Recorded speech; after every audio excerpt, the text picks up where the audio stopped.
are live. How's everything in the YouTube world? Wait for some people to get in here.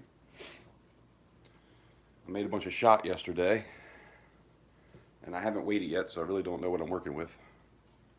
So I do plan on getting into that. Other than that, there's really no plan for today. I just didn't want to miss today, so the show must go on.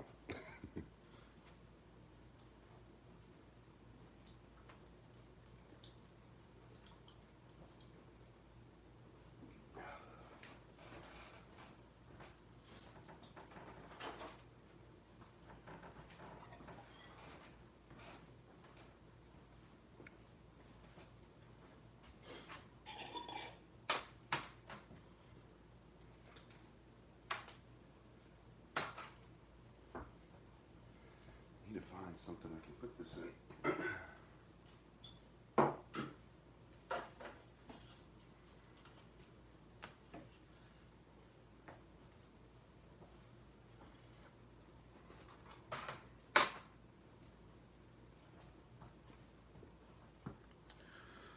So for Scorpion, what's up? Let's see some pour action. Man, I hear that. It is so hot today. I don't even know. I don't even have the furnace outside set up, but it doesn't take but a minute. But I didn't want to miss today, so I went to set the computer up so I could read the comments, and it won't even turn on. I forgot to plug it in. So today's one of those days, you know. But I already missed last Thursday, so I didn't want to miss this Thursday. But anyway, how's everybody doing out in YouTube land? 7 stacks, what's going on?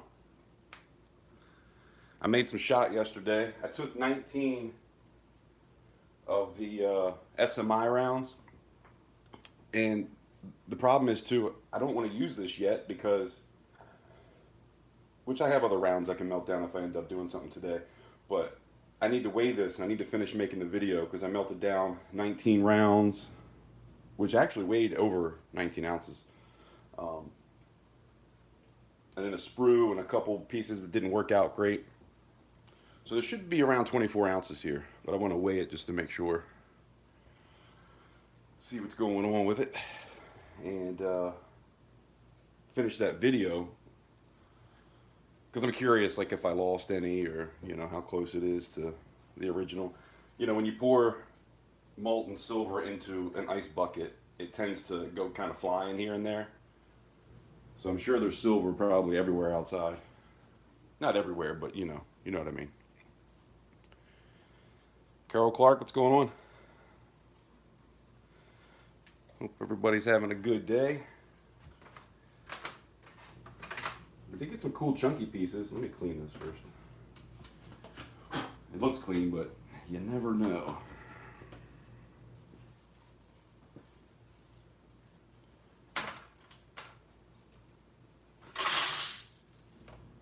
There's some pretty cool chunky pieces. Not like that one though.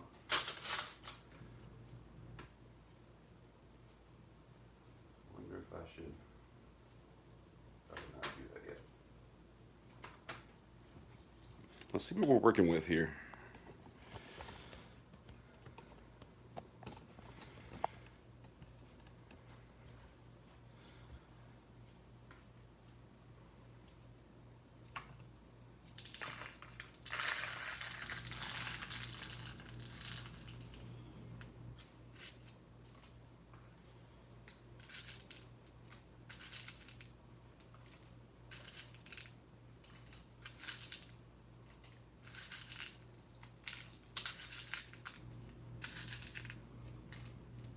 To get at least 10 ounces here.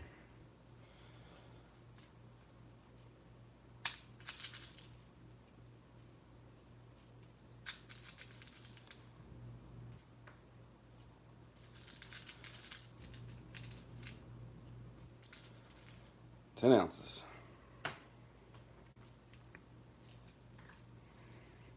Hopefully it won't drop any. Crap, there's already something in there.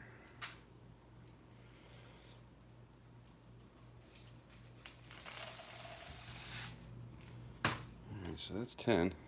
I made that out of, what do you call them? The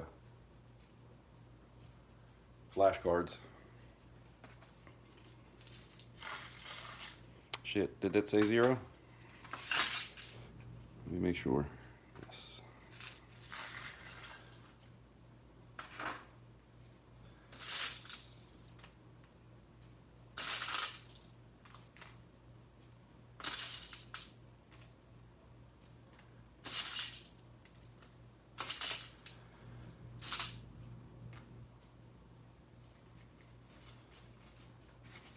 Something kind of smaller out of there.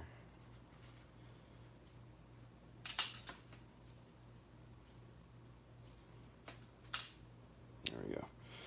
So we got 15 ounces in here.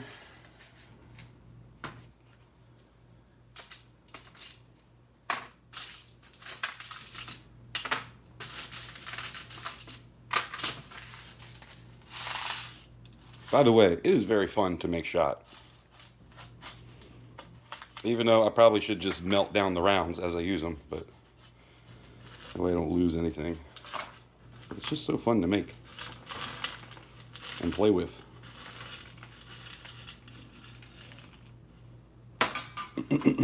Damn, 7.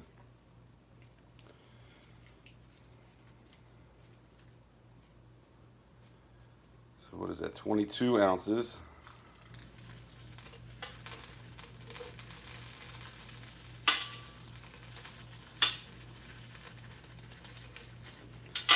Of course it's not gonna fit. Ain't that a bitch. Damn it.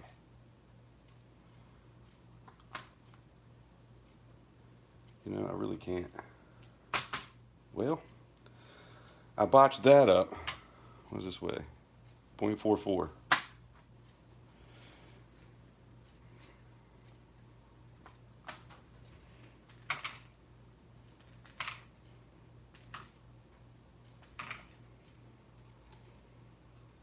See if I can get this right on.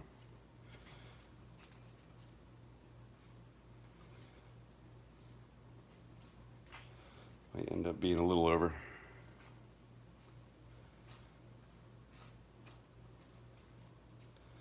I probably done lost half of you anyway. What the fuck is this guy doing? Close enough.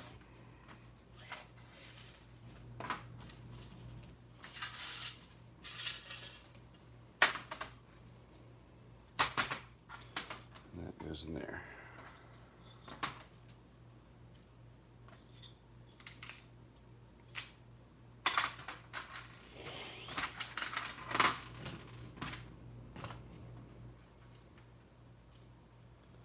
So what was that? 15, 21, 22, 23, 24.25. So we lost a little bit. I don't remember exactly what it was. We'll have to watch that video. But hopefully I can get all this poured by next Friday.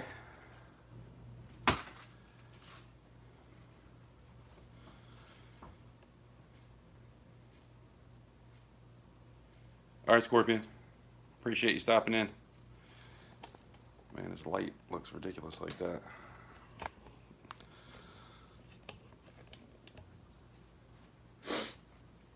Anyway, I gotta get one of those done. I like to do one of these mushrooms. I still need to get more of these done. I want to do one of the 2.5 ounces too on that. And I might try to get another turtle.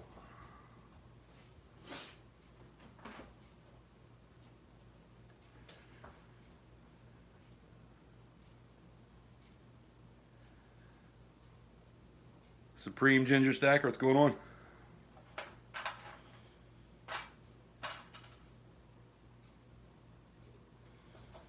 But I do need to figure out like what I should do next. Do you think I should do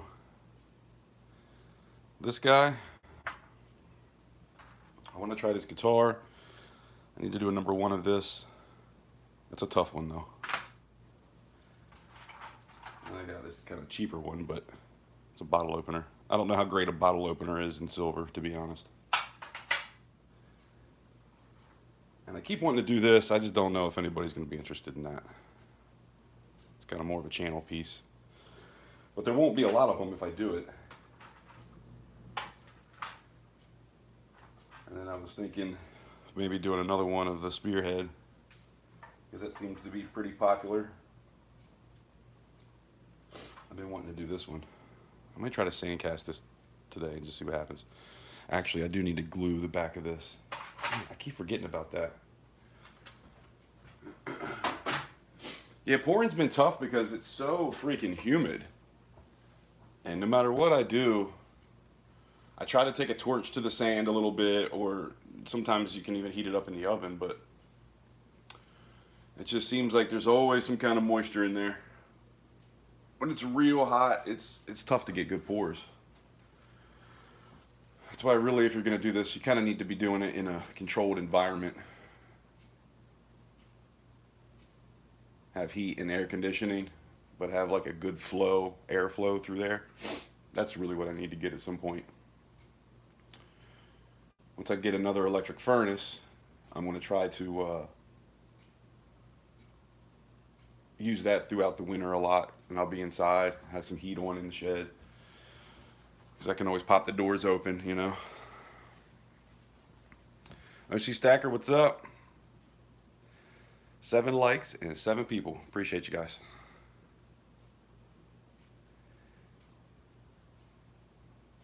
You have a good day too, brother. Yeah, I'm probably not going to be on too long today. I just didn't want to miss today, but it's so freaking hot. I mean, I walk out on the deck and come back in, and my shirt is damn near wet. It's like that humid.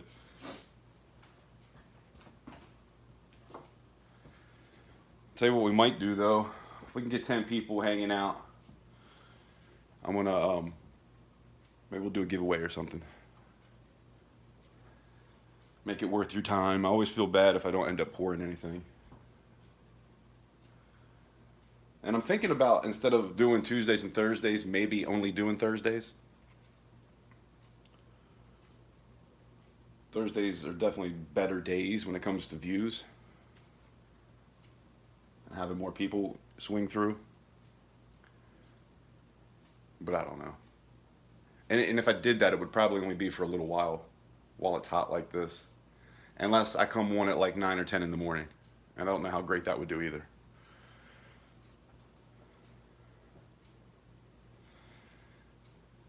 Seven Stacks, what's going on? I was thinking about you earlier, and I can't remember what I wanted to ask you. Gold Sniper Farmer, what's up?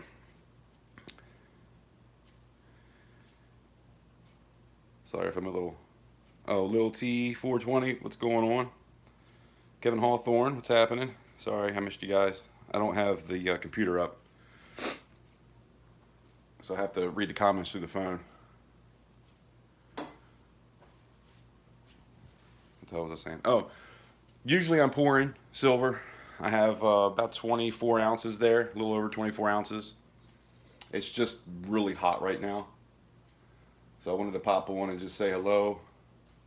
I might do something in sand and get it ready for later. But I think I'm going to run downstairs real quick and find something. We'll do a little giveaway. By the way, yesterday, I sent out for everybody before I left for that week. We did some giveaways, and I had like 4 different people I had to ship out to. But I didn't do that until yesterday, so I just wanted everybody to know that if you're expecting something. And if anybody sees 210, let him know that I didn't get his email. I think somehow it got erased out of my phone. Because I swore when we were live, I saw an email from him claiming his prize, like as he won it almost. Like right after. But when I went back, I never found it. So I don't know. I got to get his address. So if anybody sees him, let him know. I think it was a dime or a quarter, silver dime or quarter that he won. And I just want to make sure it gets to him because I know he did try to claim it. But everybody else is out.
Sorry guys, I didn't have anything ready. I'm sitting there talking about something, I had nothing ready to go. The other ones that I had flipped up, I might put in the next auction because they're like BU quarters. They're really nice, just to see what a quarter would go for. But we'll give this one away at some point here. I always say if we can get to 30 likes, but it might be a slow day. I mean, we're almost at 10. Nothing crazy, but it is silver, 1941. Looks like a P. I got to put it in the flip and fill it out and everything. Staple it, and then I always use this little punch right here on the back to flatten down the staples, because I can't stand when staples are like flipping up and running into something else if you have them like stacked up.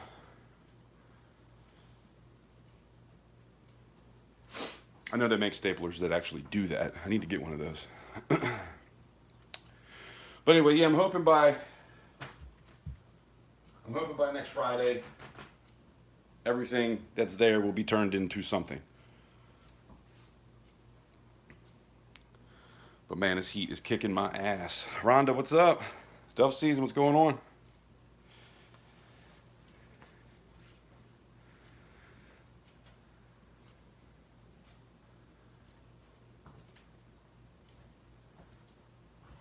Hold on, I'll be right back.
Those other pores are up here. Damn, they're not. Ain't that something? Crap. What did I do with it? We'll get there, guys. We'll get there.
Man, all the pores that I've done that I thought I had ready for this next auction, I can't even find them. There they are. You already say.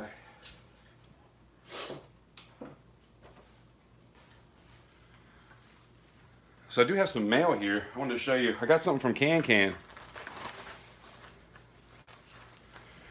which was pretty cool. And I got something that was unexpected. I opened it up and I was like, what the hell is that? He knows I love music.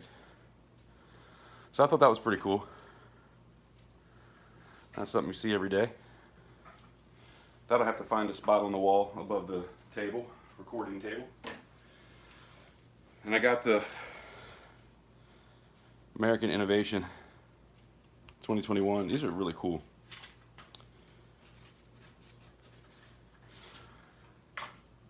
I wanted to get the other set too, but that is cool. It's kind of hard to make out what it is. My phone kind of sucks too, but it's the dollars.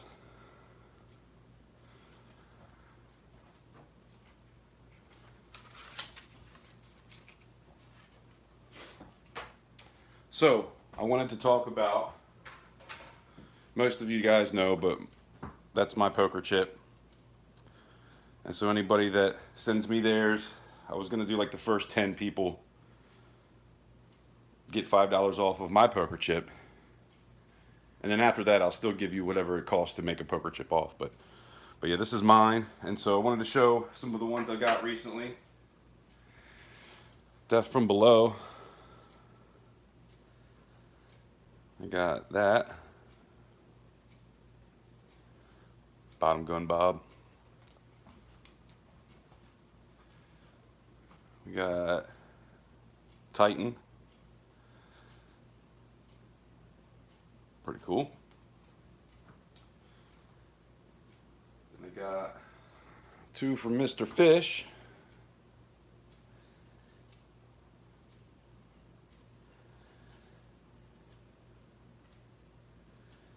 Very nice. Serpent, that was the first one I ever got. Which I love, by the way. I love the Gadsden flag. I fly one in my front yard. And then 7.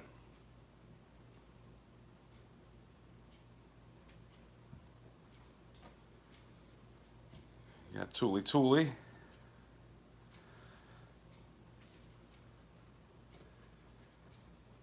And then I just got one, which I haven't even really got into yet. But SGT, since you're here, I want to open this, if you don't mind. I might try to make it a video too, but I got this from him. And check it out, all kinds of swag. Cap, thank you for all the awesome hookups, brother. Hope you like the swag. And poker chip, stay blessed. I will do my best. So we got that. We got his poker chip here. I kind of want to take it out and see what's on the back. But man, he hooked me up. Got a magnet, which I don't have a lot of magnets, so if anybody wants to send me their magnet, please feel free. Couple of stickers. And the shiny. I love it when they're shiny. Oh, that's a magnet. Sweet. I appreciate that, brother. Hell yeah. I gotta check out the back of this poker chip though. Oh, it's gonna take off the tape went over top of where you wrote the. Here we go. So that's the back. Pretty cool. Man, I'm really boring today. I can't even hold 10 people in here. It happens. I knew if I wasn't going to end up pouring, somebody was going to be like, I'm out. And then we got this. So I do appreciate the ones that stuck around. I do appreciate you guys. That is from Pirate. I don't even know if he knows that I'm doing the poker chips, because I think I told him, but I don't really see him around too often over here, so I don't know if he remembers that or not. I'm big on his swag. I have a lot of his stuff, so I'm sure he was just wanting to add to that anyway. I have all his original stuff. But anyway,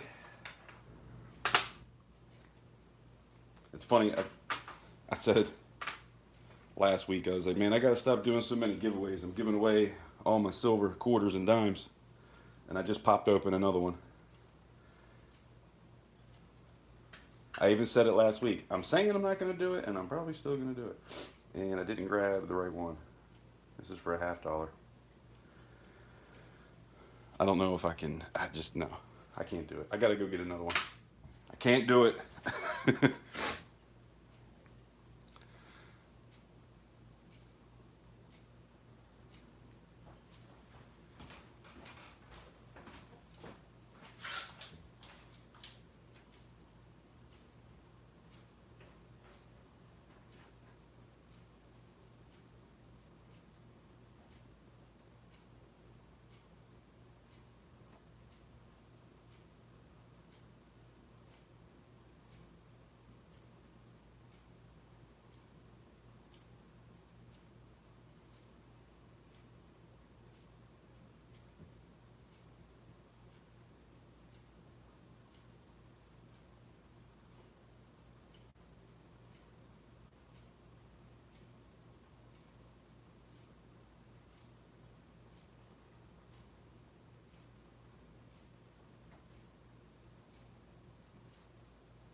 Well, I'm out of quarter flips. That's probably why I grabbed this one.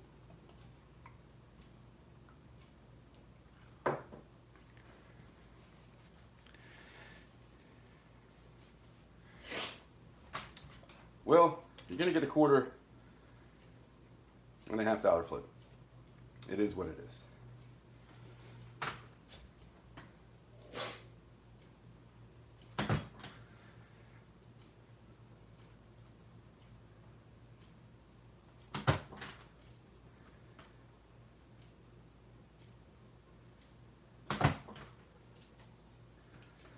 Close enough.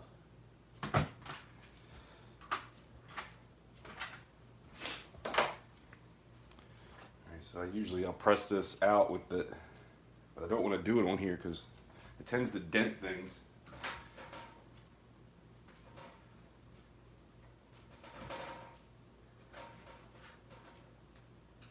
I guess it's more wood that it dents, but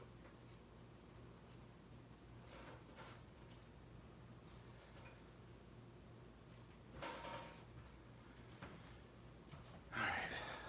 So we got that. Now, what do we have? A 1941.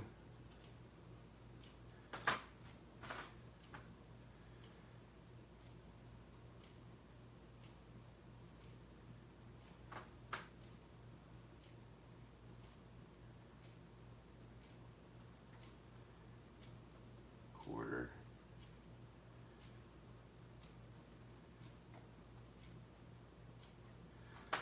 %, silver.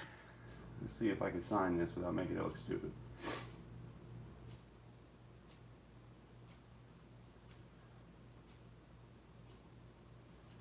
Curated by yours truly.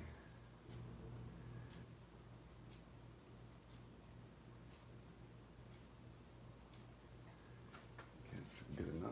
Kind of like it when that pops up a little more. There we go. You gotta make sure you don't touch it for a minute. You'll slime the whole thing.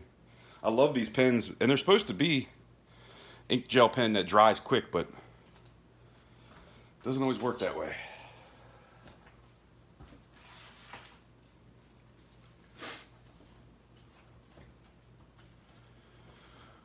So we got 8 people here.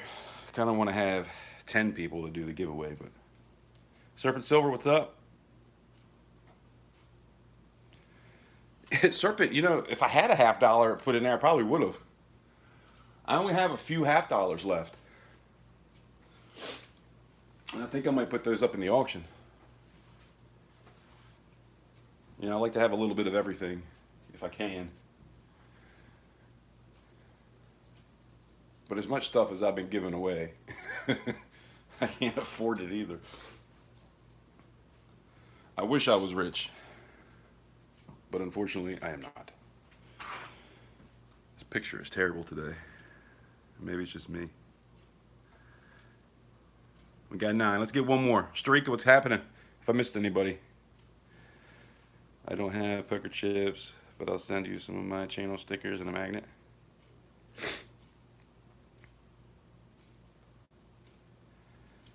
Yeah, I would love to have...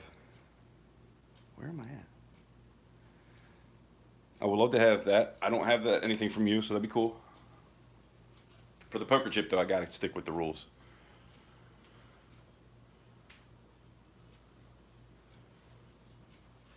But I'll send you a magnet, and we'll do a trade if you want.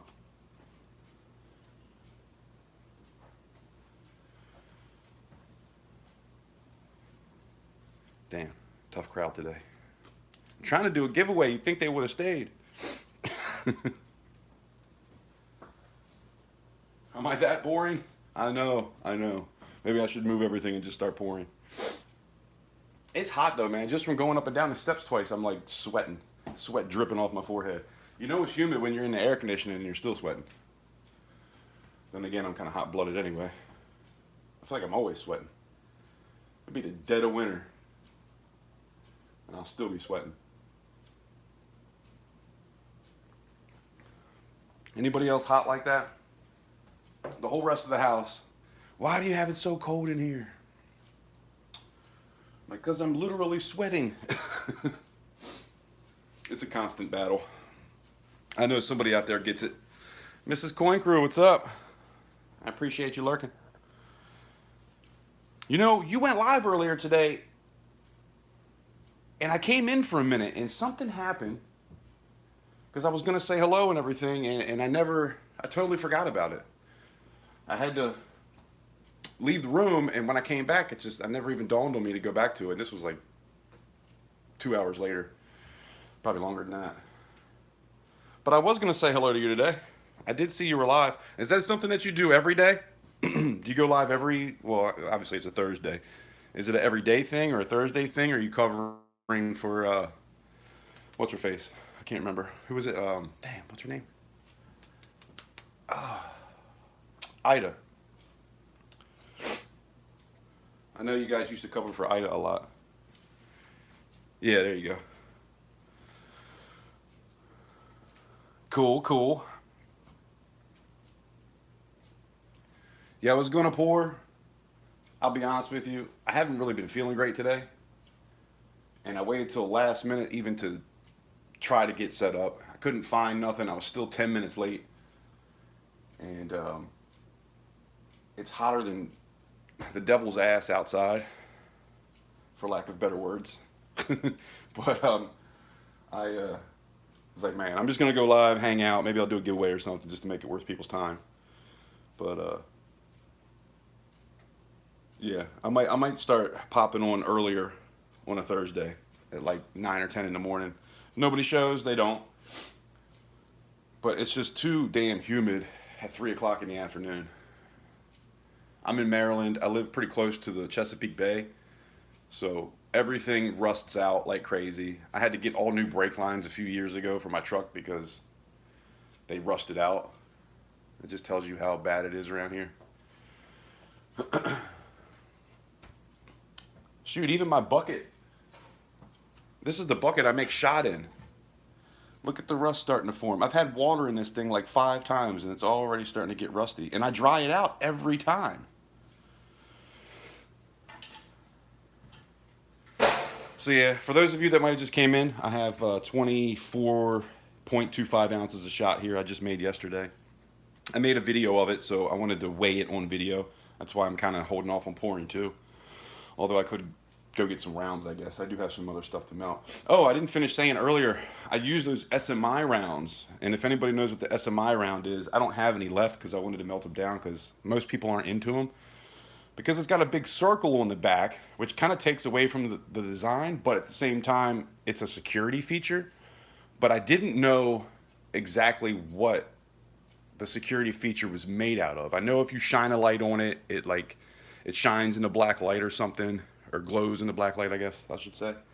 But so I took a wire wheel brush to all 19 of them and tried to clean that circle off just in case to get it looking like the rest of the coin.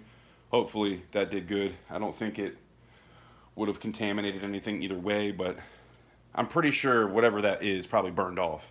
But I didn't want to take a chance. Better to be safe than sorry.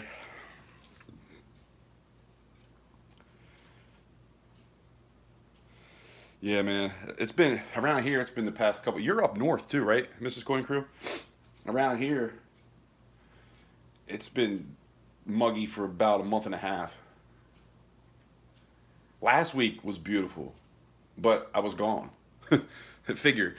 The one week where it's 80, not that humid, perfect weather to pour, and I'm not going to be home all week. So that sucked. But I did have a good time. Got to spend time with the family, and it was a good time. But I was really hoping when I came back we would have some more of that weather, and no. It won't be long though. I think another month the weather will break, and once that happens, we're going to be doing a lot. I might be going live every day once the weather breaks. And just making all kinds of pours. Michigan, yeah. You're like in the north part of Michigan too, right? Man, I bet winter sucks.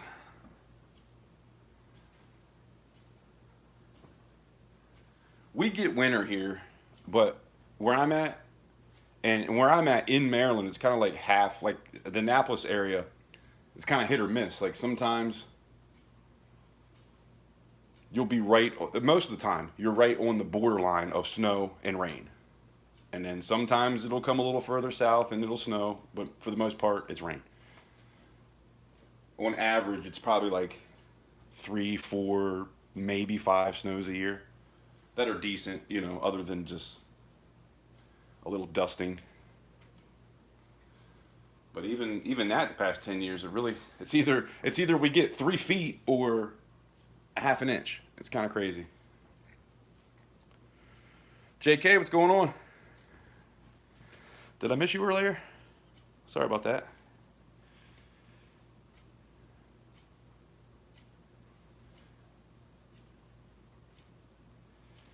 If I didn't miss anybody, sorry. If I missed anything, just retype it. Man, it's a tough crowd today. It's hard to get 10 in here. I think we did for 1 second and then it went away. I tell you what, let's get to 15 likes and we'll give away a silver quarter. That's half of what I normally go for on a Thursday.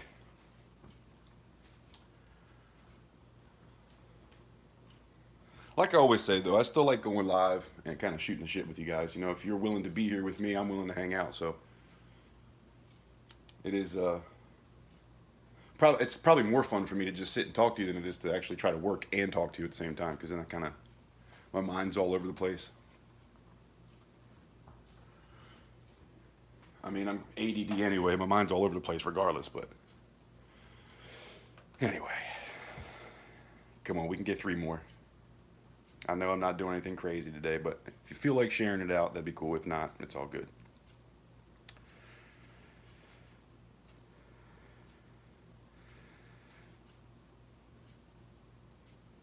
Yeah, we stayed on the beach in Ocean City. We were like right on the beach too, which is the first time I've ever stayed in a place like right on the boardwalk like that. And it really wasn't that loud either. I thought about going live Thursday from the back deck of that. Well, it's the first floor. If we had been up higher, I might have thought about doing that if I was like all the way up, because it was like a 3-level place. But we were on the first level. And whoever the hell was above us loved getting up at 4 to 5 in the morning and stomping around all day. But luckily by like 10, it was pretty quiet.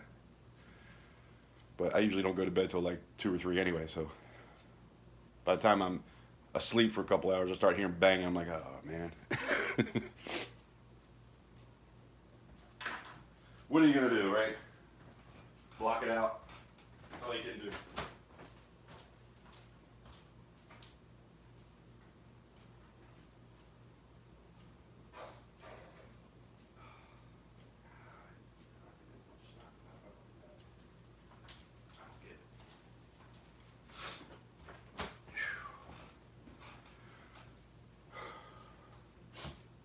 Does anybody know about an allergy medicine? Something that isn't gonna like kill me, but that I could take. I don't know if there's like a once a day kind of thing. It just does a little bit. I don't like really taking stuff like that. I really don't like taking any kind of medicines, but man, I'm so tired of my nose just running constantly. I feel like Claritin works pretty good, but then it kind of makes me foggy, I think. I think that was the one. I can't remember. But I don't want to take something like that every day anyway. You know what I mean? It seems like my allergies are an everyday thing, from like spring till fall. And then in the winter, I'm just clogged up the whole time. It's like, what the hell?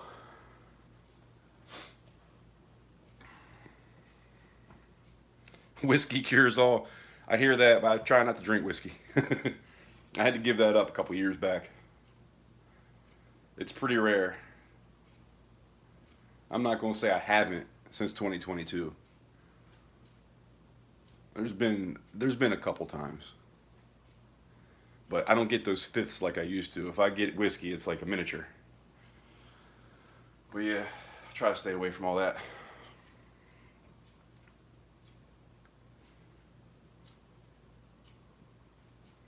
I kind of was having a couple beers here and there throughout the week too. And it's like, I think I need to even cut that out. I want to get to a place where all I drink is water.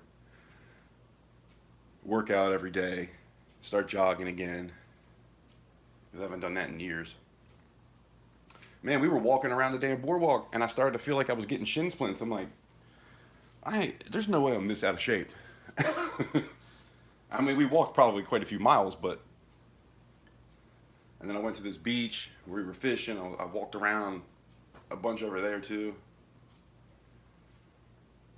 But man, by the end of that night, I was like, whew.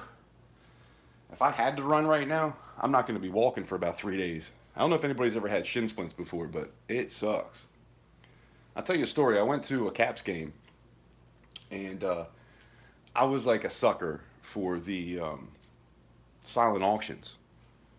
So I would see something I liked, I would write down something, but I wouldn't go back, right? So if I won, it was because nobody else bid, because all that stuff is overpriced. And so I did that one day, and I won a few here and there, but this particular time, I get all the way back to my truck, which is about 7 blocks away from the stadium, and get a call on my phone. Hey, you won this Rod Langway autographed, and he's in the Hall of Fame, autographed picture, and it was cheap too. And I was like, I'll be right back, right?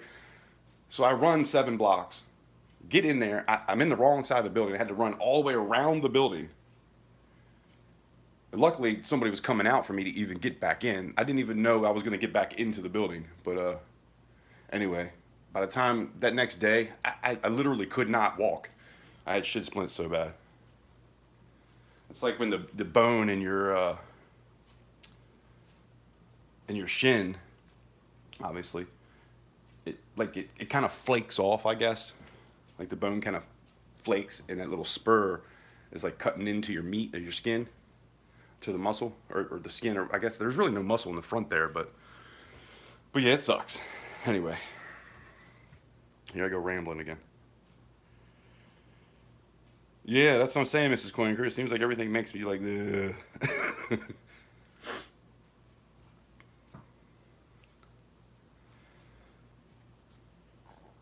The sour mash. What are you talking about? What's the sour mash? Are we talking about whiskey? I tell you what whiskey I used to drink is Evan Williams Honey. I've never drank anything. To be honest, I don't really like to drink alcohol straight like that, but that is the only one I could really drink straight. I used to always mix whiskey or rum with Coke, but I don't really like drinking Coke. I really don't like drinking soda at all for the most part, but every now and again. But anyway, yeah, the Evan Williams Honey is really good. And it tastes nothing like Jack Daniel's honey. It tastes nothing like the other honey. What's it? Jim Beam. Although Jim Beam is second. But yeah, that was my thing, man. Back before 2022, I got a 5th and an 18 pack of Bud Light Platinum, which is 6%. And go through an 18 pack and a 5th in like 2 days. I was in a lot of pain back then.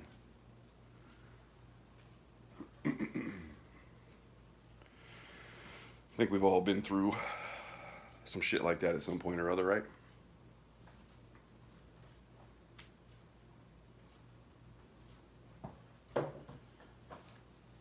Man, we might not get 10 people in here.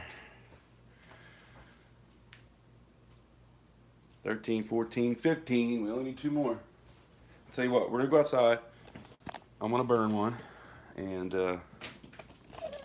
by the way, thank you, Rhonda, if you're still here. Rhonda Tolliver made that for me. Isn't that awesome?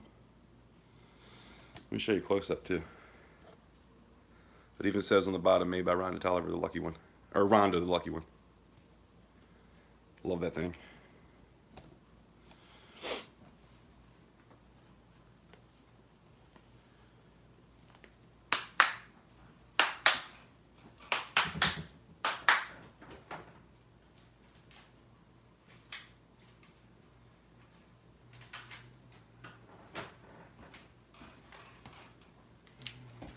You never know, there might be some deer out there. I haven't put corn out in a long time though. I doubt we're going to see a deer.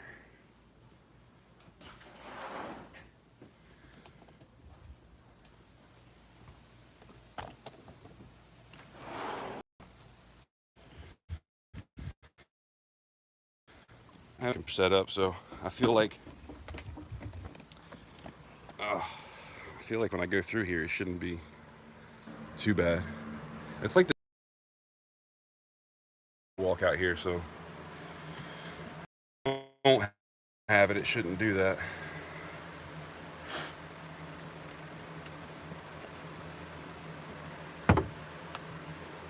Is anybody getting anything good this weekend?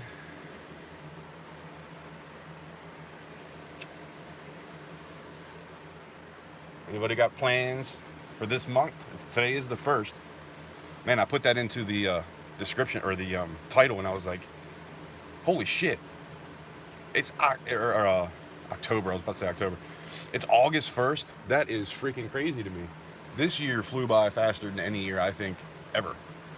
And I think that happens the older you get. Every year goes faster and faster. I'm pretty sure you all can agree. Let me move this thing up a little bit. I can see what the hell is going on with you guys. There we go. Bradley, what's going on?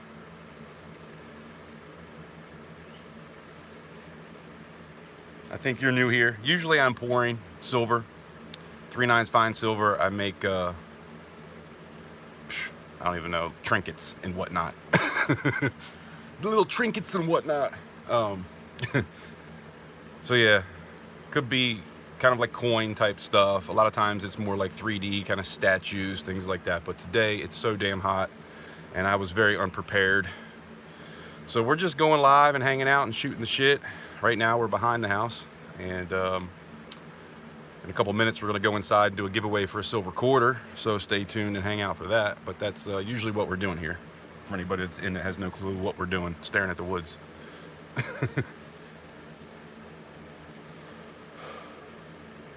But yeah, I do gotta go get some corn to put out for the deer. It's about that time. Once I start putting the corn out, they'll probably be here every day.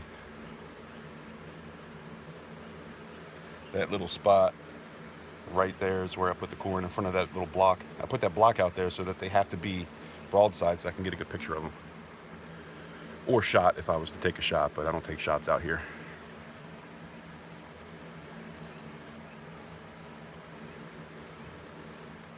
I have another property I go to hunt.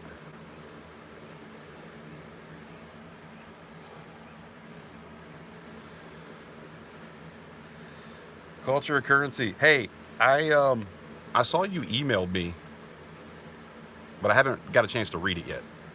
Just so you know. I did notice you sent something. I had to clear out a bunch of spam, and I haven't been back into it yet.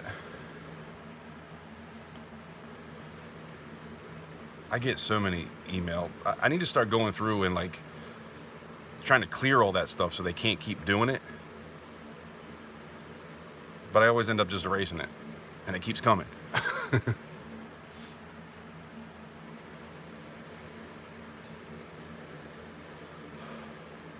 probably TikTok giving my information to everybody.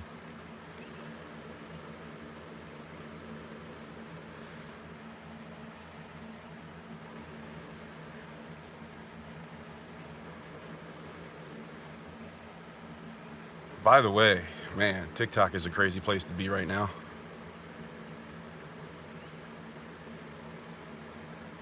And I'm not really even into that sort of thing. I guess I do tend to watch some stuff on both sides of the whole left and right, because that's how I am. I like to get both point of views. But it's getting crazy out there. I'm not even going to say which side. You can decide that for yourself. But we're definitely getting dumber as a society. And I think it has a lot to do with the C word. In 2020, when all that happened, I think all that was to dumb us down. When you really think about it, Ryan Upchurch put a video out talking about that, and it made total sense about everything. So he is spot on. Think about it. We all sat home for a year and watched videos on our phone, which made us dumber, whether you want to admit it or not.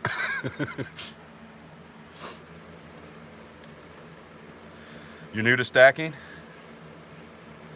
About 6 months ago. That's cool. I personally, I got into it in 2018, but I didn't have much. 2019 is when I started to go hard, and in 2020 I went real hard. Actually, if you go back and watch my first videos, which I wouldn't suggest doing because they suck, but it's hard for me to watch those videos. But my first 12 videos was my first 12 orders in stacking. It was, I showed exactly what I bought and what I paid for it back in like 2020. It's on a playlist too, actually. Oh, and by the way, if anybody has any of my pours out there, if you showed it in a video, let me know so that I can put it into my playlist called, what did I call it? My Pours in the Community. And there's only like 5 videos right now. I know that there's way more videos out there, but I don't remember who did what and where it is, so I really gotta do some backtracking. I also need to post a lot of pours that I've done on Instagram because I've had 5 auctions and I'm only 2 auctions deep on the pours that I've made. So, and I want to have that done by the time I do the next auction. So I got a lot of work to do. I'm trying to work on writing everything down too, all the pours, because you guys know when I have an auction, I sell kind of everything. I try to have something for everybody, not just pours. So I have it all written down from doing it, but I haven't went through and pulled out just the pours and wrote all those down in a book because I need to know where I'm at with numbers, with serial numbers. So I'm still trying to play catch up on that. I don't know if anybody else has this issue, but I am the worst procrastinator that there probably is in the world. I'm not even gonna sugarcoat it. It's so bad. I was thinking the other day, I probably shouldn't even say this, but like, what am I gonna need to have, like a near-death experience to like actually stop being a damn procrastinator? You know what I mean? Anyway, let me finish reading this comment. What were you saying? So 6 months ago, after kicking addiction yourself. Awesome. It's tough. I've kicked quite a few addictions in my life. It's not easy, but you can do it.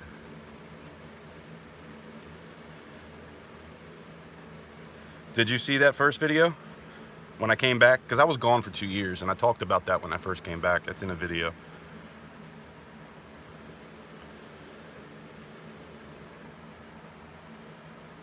But yeah. So I was at a place where I drank a lot, and I drank every day. And even more than just drinking, I was hurting. I was dealing with a lot of grief.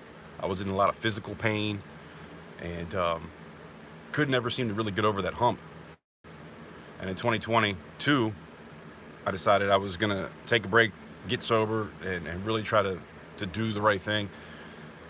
Now I'm at a place in my life where if I want to have a beer or two, I can do that without letting it be a habit. But to be honest, I'm kind of thinking more like I really don't even want to do that anymore. But I'm not gonna lie and sit here and be like, yes, I'm sober. I do have the occasional beer here and there, and I do smoke cigarettes. I quit smoking cigarettes at that same time, and I started dipping, and then that was giving me some kind of weird cough where it felt like my throat was dry all the time. So I was like, I'll just smoke a cigarette here and there, and I'll just roll it when I want one, which it's cheap. It doesn't cost me much, and I don't smoke that much, but yeah, I gotta kick those habits once and for all. But you know, having like a celebration, going to a wedding, you know, going on vacation, certain things like that, I don't see anything wrong with having a couple beers. But when you're drinking a 5th of whiskey and an 18-pack in 2 days because you're trying to kill pain, mentally and physically, you got an issue. There's something wrong. And that's my story. But, you know, everybody's different, obviously. But definitely in a better place now. But I would like to get it a little bit better.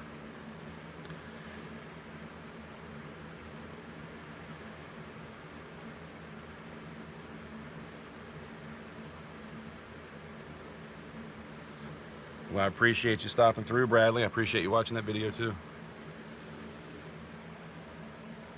It wasn't an easy video to make. I'll be honest. About 3 months after the first of the year, I decided, all right, I'm ready to come back. I'm going to make a video. I made a video every single day for 2 years. Every single day. Well, maybe not every day, but I made up for it with sometimes doing 2 to 3 videos a day, trying to get it right, because I always felt like I said too much, or I didn't say enough, right? I was trying to ride a line of kind of putting my testimony out there, letting people know, you know, if I can help one person, it's worth it to me to do that. But at the same time, not put all of my business out there. You know, I always felt like I just went too far or not enough. And then I also kind of fought with being in the right place to do it, to know that I was going to be able to stay on the path that I was on, right? So I made a video for quite a while before I actually posted it. That day I was like, you know what? I'm going to sit down, I'm going to hit record, and whatever comes out of my mouth, I'm posting it. And that's what happened. So it was the right time to do it.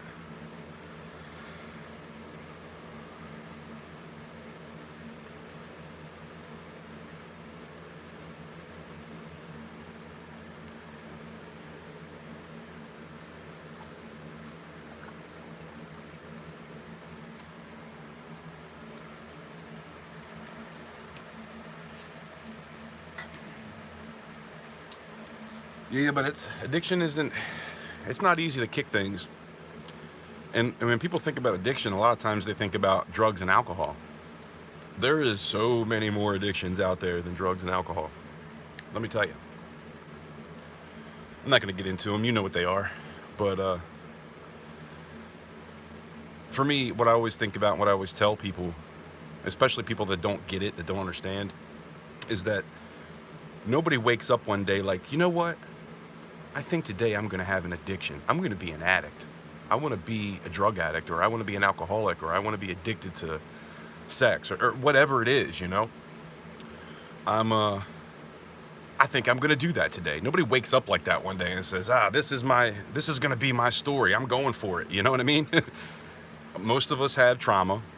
Most of us weren't able to deal with said trauma and had us stuck in a place where, and that's what happens when you drink, or you do drugs, or you're doing any kind of anything that you feel like you can't live without. You're doing that because you're not processing whatever trauma it is that you went through. And not always, but 9 times out of 10, that's what it is. And I think pretty much all of us have been through something that either devastated us, or it was just something crazy that happened. Grief, for me, was really tough, on top of a lot of other things. But yeah, we're normally just trying to numb the pain. And then we figure out that this thing does work for a while. It only works for a while. And then you realize that you have an addiction and it's not even helping anymore. It's more detrimental than anything. But then you get stuck in that place where, like, I can't function without doing whatever this thing is. And it's really hard to break that cycle. But the first thing is to just start trying to process whatever it is that you didn't process. And this could have been from when you were 10, right? Some of us have things that we've been holding in our hearts and in our minds for 20, 30 years and never processed it. That's why when we have that drink, when we pop that pill, we smoke that cigarette, whatever it is, when we have that 3 cups of coffee in the morning, you know what I mean? There's so many different things you could be addicted to. I don't remember exactly where I was going with that, but I think you guys understand. I appreciate you guys being here too, by the way. I held 6 of you, and we do got 16 likes, so we're going to give away that quarter in a minute.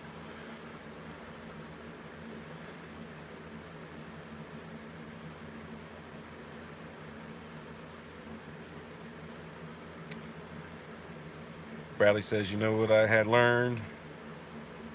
That all this was, I was right where you're supposed to be, and that's the truth. That's probably the first step, realizing that you are right where you're supposed to be, and everything that you've been through in your life happened for a reason. And if I'm being 100% honest, I feel like before we come to Earth, before we are in our mother's womb, I think we make I think we have a contract with God to come down here and live a certain life and live through certain things to experience. Our souls have to experience things. And it's not out of the realm of possibilities that we might live multiple lives. Nobody really knows.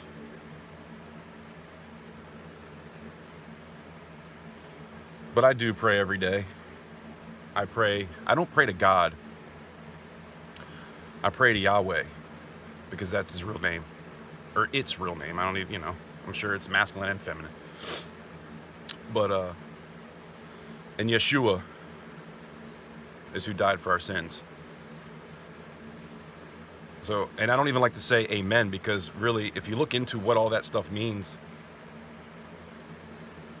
you really shouldn't say amen. And I know that sounds weird. Look into it. Look into like all the ancient Sumerian texts and all the stuff like that, where, there was no J's back then anyway. There was no Jesus. That's not, his name wasn't Jesus. So it goes like this. This is what I do every day. Yahweh, thank you for my mind, body, and soul. Thank you for this experience. Thank you for this life. Thank you for my health, for my family's health, for my family, for my friends, for anybody I might meet today. Strangers, anybody that can get anything from me. Let me have a good day. Let me talk to people and be my authentic self. Give me the strength to be the best version of myself today. In the name of Yeshua, I pray. And I leave it at that. And I do that 3, 4, 5 times a day. And ever since I've been doing that, my life changed. So call it what you want. But that's personally what I do.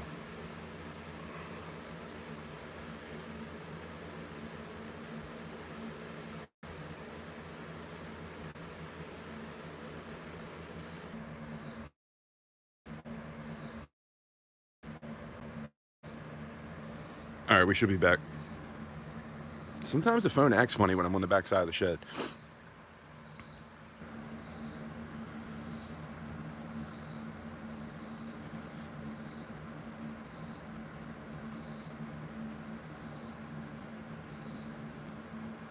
Yeah, Bradley, I can't remember exactly where I came across all that.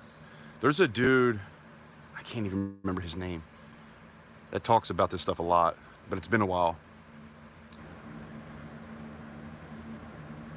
But the way things were set up, as far as what I've learned, is that, your words are spells, whether you want to believe that or not. I mean, when you really think about, if you want to say, God said, let there be light, right? Everything comes from your words. And there was some kind of I don't remember his name, but you're basically giving praise to this entity that's not so good. That's why I don't like talking about this stuff, because I can never remember exactly. I'm not book smart at all. It's in my heart, but in my brain, it kind of goes away. But just look into it. You can find this stuff everywhere. Oh, Bradley, I was talking about too. I don't know if that was you that left the comment on that video, because I did see a comment, but I wanted to read it again and then go back and then leave a comment. I didn't want to rush that one, because you had said, I told your story. Was that? Because, yeah, I thought that was pretty cool, but I didn't want to just, rush that. We're about to go do this giveaway for only 4 people. We got good chances there. Well, that's good. I'm glad I got to talk to you here then. I'm glad you stopped by. That's cool. But I was saying when the phone was acting stupid that sometimes my comments will back up a little bit and I'll go kind of get through them. And I got through some, but I didn't want to rush that one. But it's definitely better being able to talk to you here. So yeah, it's cool.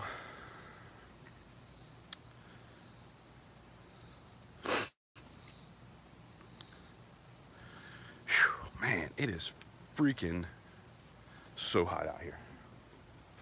I'm done. I'm done with sweating for no reason. You know it's bad when you got the sweats from talking.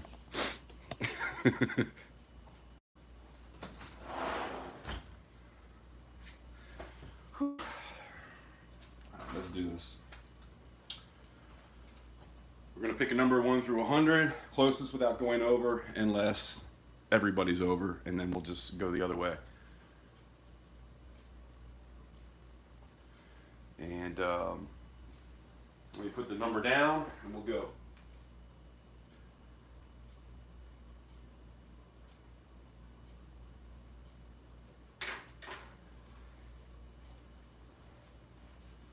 I'm so bad with picking numbers.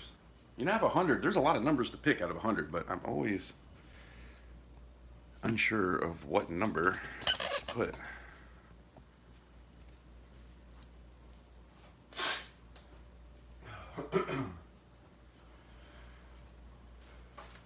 Yeah, man, we might have to start doing these lives at like 9 or 10 on a Thursday.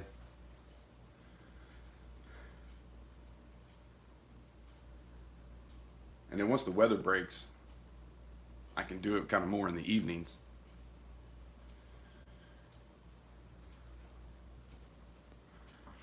Tuli, what's going on? Put a number in. How you doing today? I was just showing everybody some of the poker chips that I have, and I had to show yours because it's freaking awesome. Oh yeah.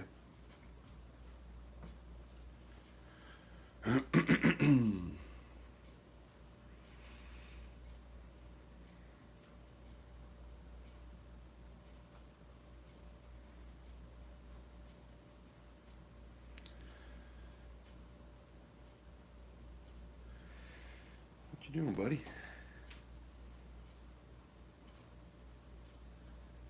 Simba. What's up, boy? What's up, boy? Got a fat ass cat, man. He's getting chunky. Reminds me of Garfield. Same color too.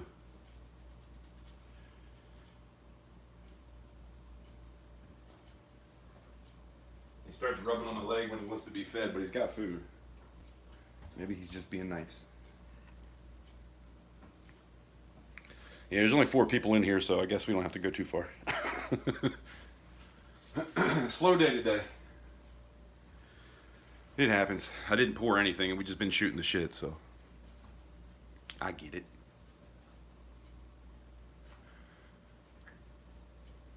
But it's been fun.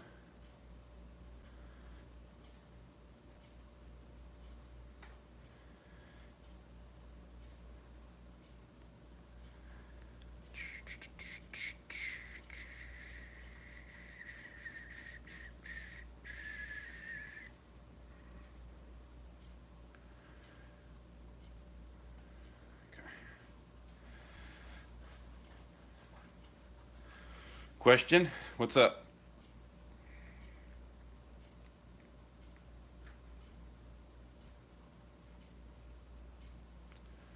Are you awesome? Yes.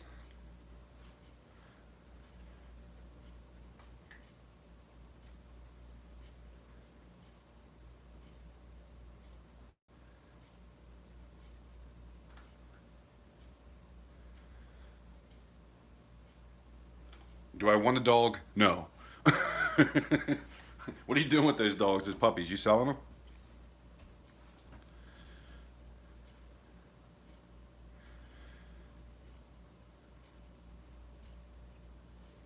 I got some brown spots on my nose.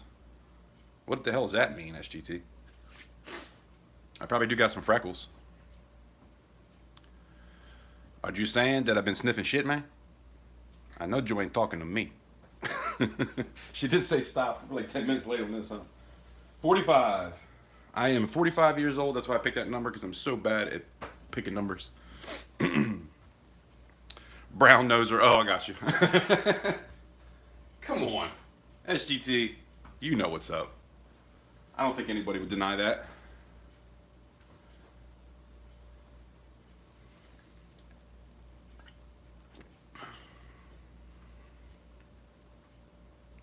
This whole community is amazing. SGT, you're amazing too.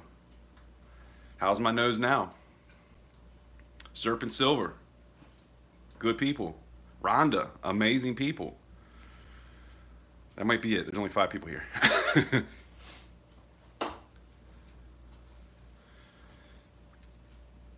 JK is amazing too. Is he here still? Did I miss it? I haven't seen him in a while. Oh, joking. I'm so bad with those kind of things. Man, you might as well just say joking. Little more brown. Can you see? I'm sure there's some speckles on there now. Who won? Where's my pen?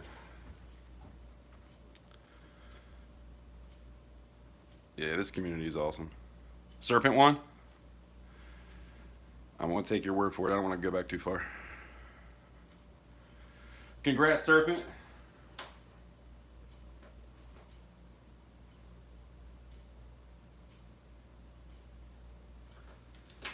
I feel like I just sent one out to you yesterday. I could be wrong. But I think you do have something coming to you. Well, I don't want to say tomorrow, but I sent it out yesterday.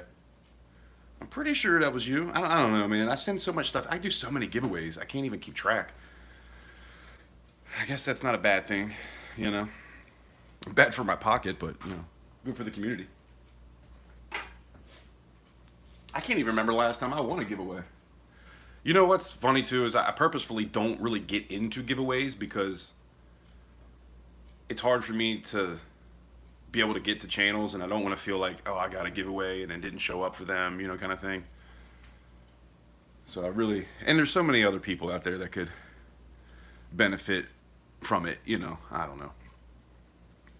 I just try to leave it up to everybody else. Every now and again I will, though.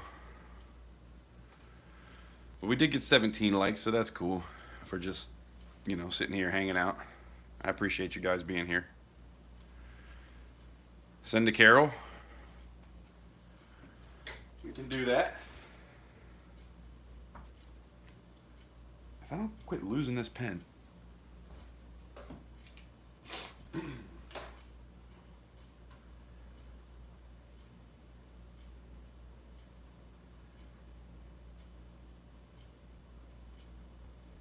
Damn, Carol, I forgot to put the L in Clark. It might look a little funny. I had to squeeze it in there.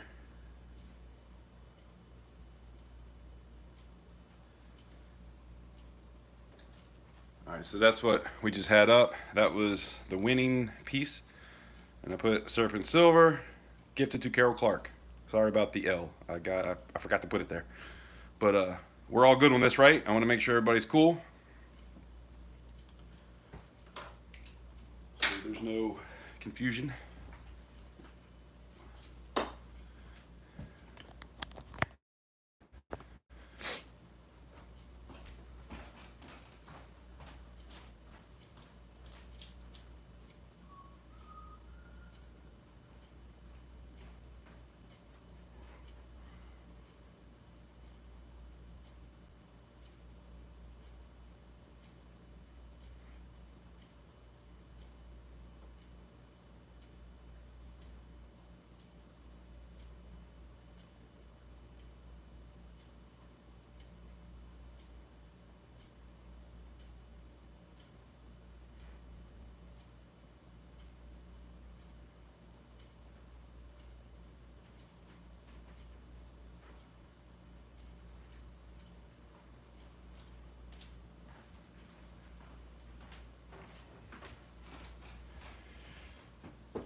Had to run downstairs for a minute.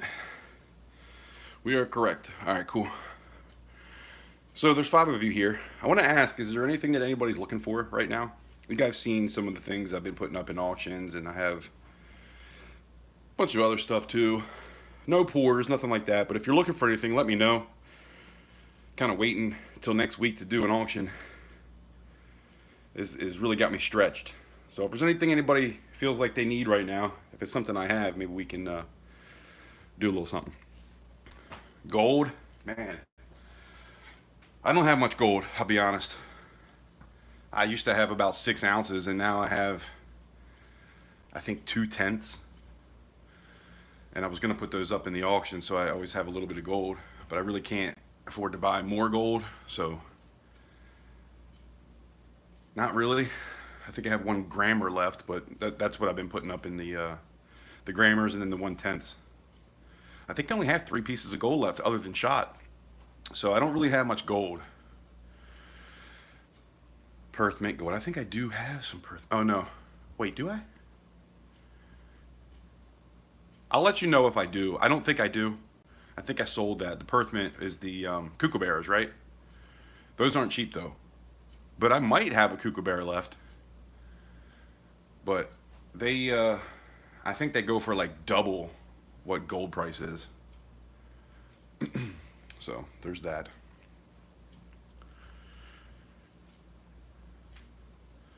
Man, I had so much gold at one point. I was like, yes, I'm going to get to 10 ounces. I think I had almost 7 ounces. I was just under 7 ounces.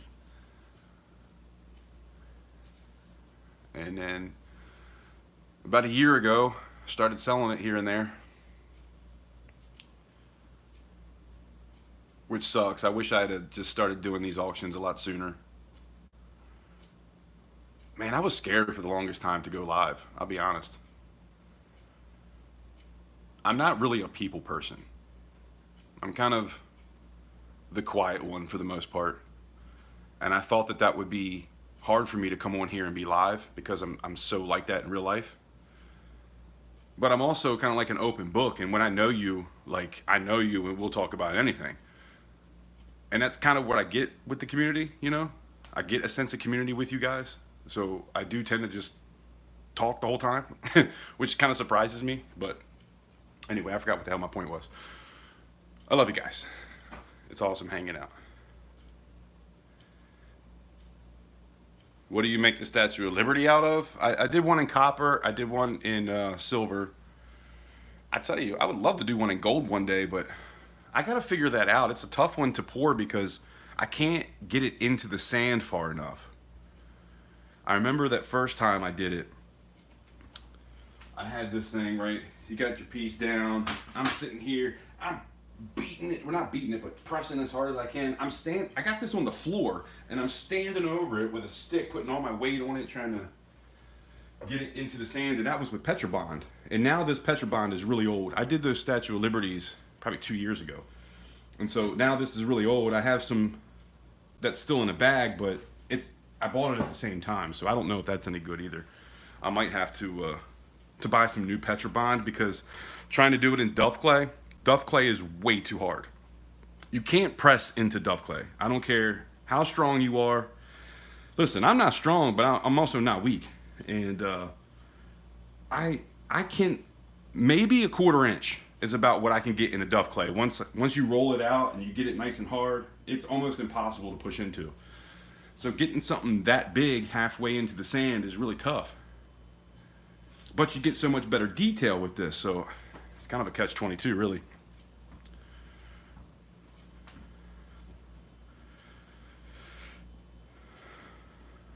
I keep telling myself my ultimate gold goal is 100 ounces. Damn, son. Good luck with that. By age 50, damn, I only got 5 more years. My problem is I'm not that disciplined when it comes to yeah. I hear you. I'll tell you what, I could afford a lot more gold if you guys bid my stuff up. Wink, wink. I'm just messing with you. But yeah, man, I gotta get some stuff. I'm glad I made that shot. I'm still working off of ounces that I bought a while back. I don't want to buy shot. Even when it went to 28, I thought about buying some shot, and then it went back up again. I'm trying to get it to where I can buy shot for like 28.50. Because last time I bought shot, it was for 29.50. I guess that's still a decent deal. But I just, I had the money and then found out that she wanted to go away for a week, so that happened. And I didn't even spend that much money, but it goes quick. Like as soon as I did that last auction, I should have bought 50 ounces and then just not spent any money at all. And I'd probably be good.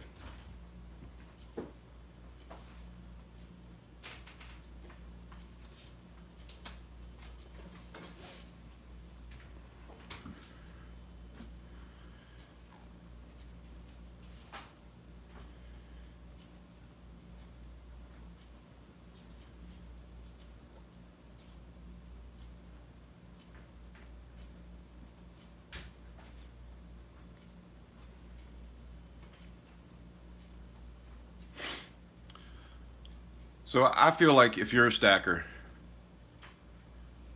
if you want to get into stacking, say you're new to stacking, obviously whatever you can get, 10 ounces, get like a half ounce of gold, 10 ounces of silver, 20 ounces of silver. I say to start out, just save up for a tube. Get a tube of Buffalo rounds or something. Get like a half ounce. I would go with an Eagle, just because, and start the base with that. And then 5 ounces of gold, 500 ounces, although I did change that a little bit to 600 ounces of silver. And then once you hit there, then, you know, obviously you keep taking it up. But I think that's a good place to start. Having a tube of silver, or 2 10-ounce bars or something like that, or 4 5-ounce bars, or 20, you know, whatever. You can do it however you want. Now, if you go back and watch my first videos, the way that I did it, I didn't do it right. I bought copper. I bought copper rounds because I'm the type of person that likes a little bit of everything. So I bought a bunch of copper rounds. I bought some gold. I bought some coins. I mean, there was kind of a little bit of everything in there, bars and rounds and all that stuff. But for that first order, that first base, I feel like getting a half ounce and a tube, that's a good base to start.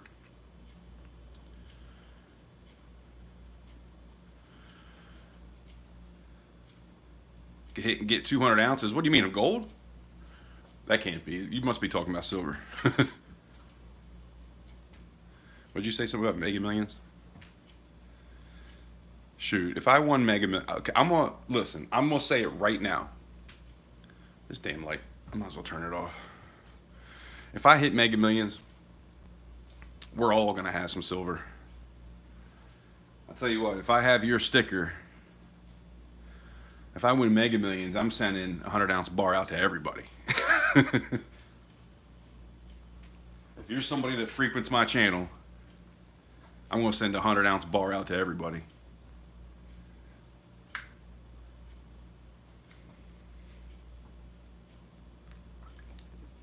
Good luck, SGT. Hope you win.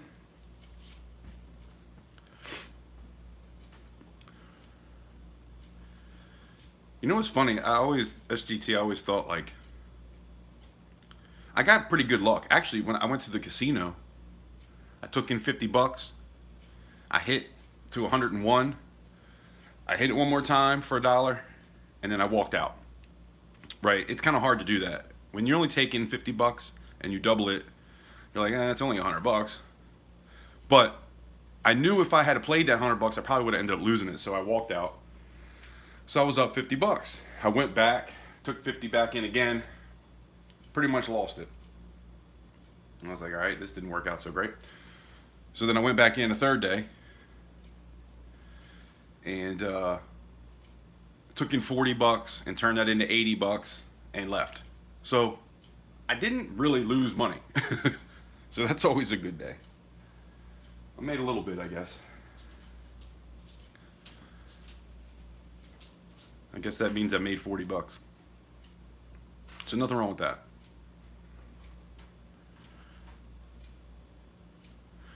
But anyway, I've always felt kind of lucky. I've always felt like, and I don't know, and everybody that's here, there's 6 of us.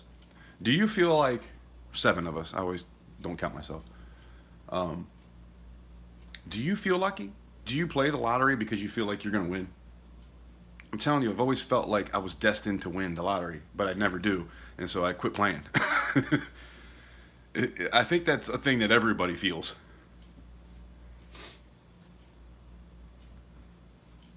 Like, today's the day. It's gonna happen. Dun, dun, dun, dun. That's probably the wrong. I think I did the wrong music there, but you know what I'm saying.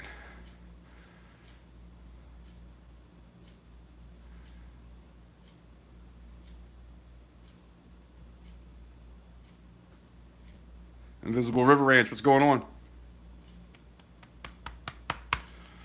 Put the postage right on the bar and mail it. Yeah, that's not going to work. That will be lost for sure. You know how they are. Shit, they're lost when they're in the package. What do you mean? Yeah, sometimes I'll buy Mega if it gets up big, but then it's like almost impossible to win when it's like that anyway. I like scratch offs, and I've won a few times, but I've definitely spent way more money than I've won. And then when you get on a streak where you don't even win a dollar, I do feel like if you get the ones that are like $10 and $20 and even a $50, you definitely have better chances of winning something. But yeah, it was a couple years ago. I had like stacks of them things laying around that were all duds. And out of the stacks that I had in my truck building up, I probably won like 4 times. And I'm like, why do I keep doing this? Why am I just wasting money? Kind of like smoking cigarettes and drinking alcohol. Why am I just throwing my money away?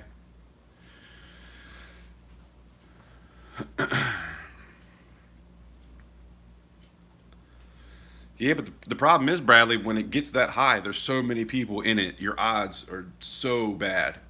Like, it's damn near impossible. But I also like watching those shows where they show people that won and what they did with the money. And it's like a 50-50 thing where they have a lot of cool stuff or they're broke. You know, when you're broke your whole life and you win a couple $1,000,000, that money goes real quick. First thing you should do is if you win even $1,000,000, I know that that's not a lot of money right now, but even if you win $1,000,000, you should go, even if you know what you're doing with money, go talk to somebody. What should I do with this? What's the best way to make this last the longest? And just follow the rules.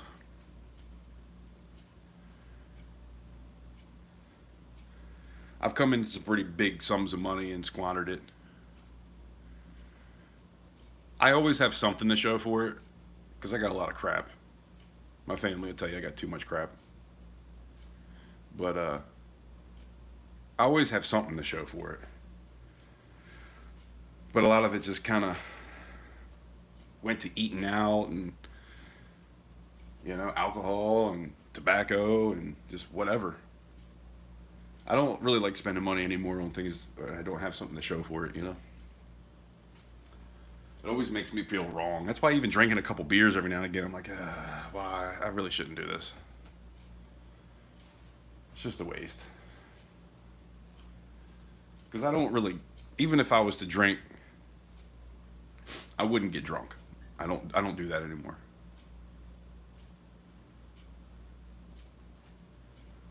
It's kind of like a celebration, having fun, have a beer or two, 3. I weigh 220 pounds, so I really could drink 6 and not even feel it, but that's none of your business.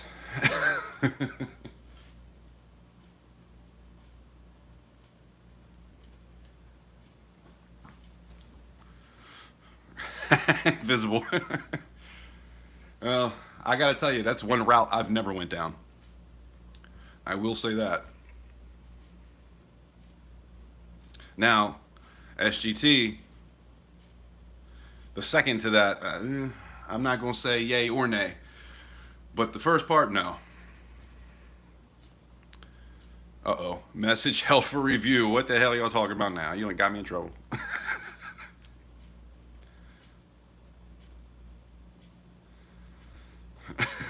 Bradley. That's funny.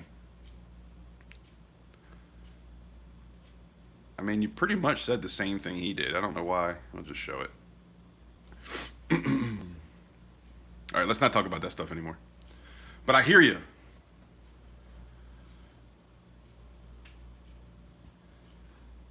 See, my thing was if I had a bunch of money, I'm going to try to find somebody to take somewhere, do something with, get in there that way. I've never paid for it.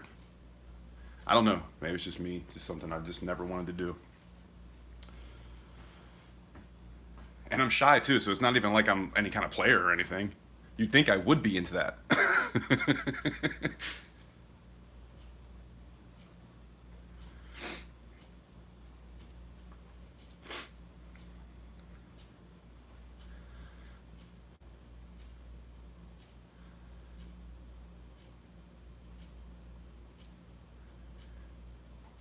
Yeah, that was funny. I remember seeing that. I do remember seeing that. But yeah, it's easy to spend money on whatever. Especially a person like me. I'm into so many different types of things. Like I could have $1,000 a day and blow it like it was nothing. Easy. I'll find something to do or something I want to buy.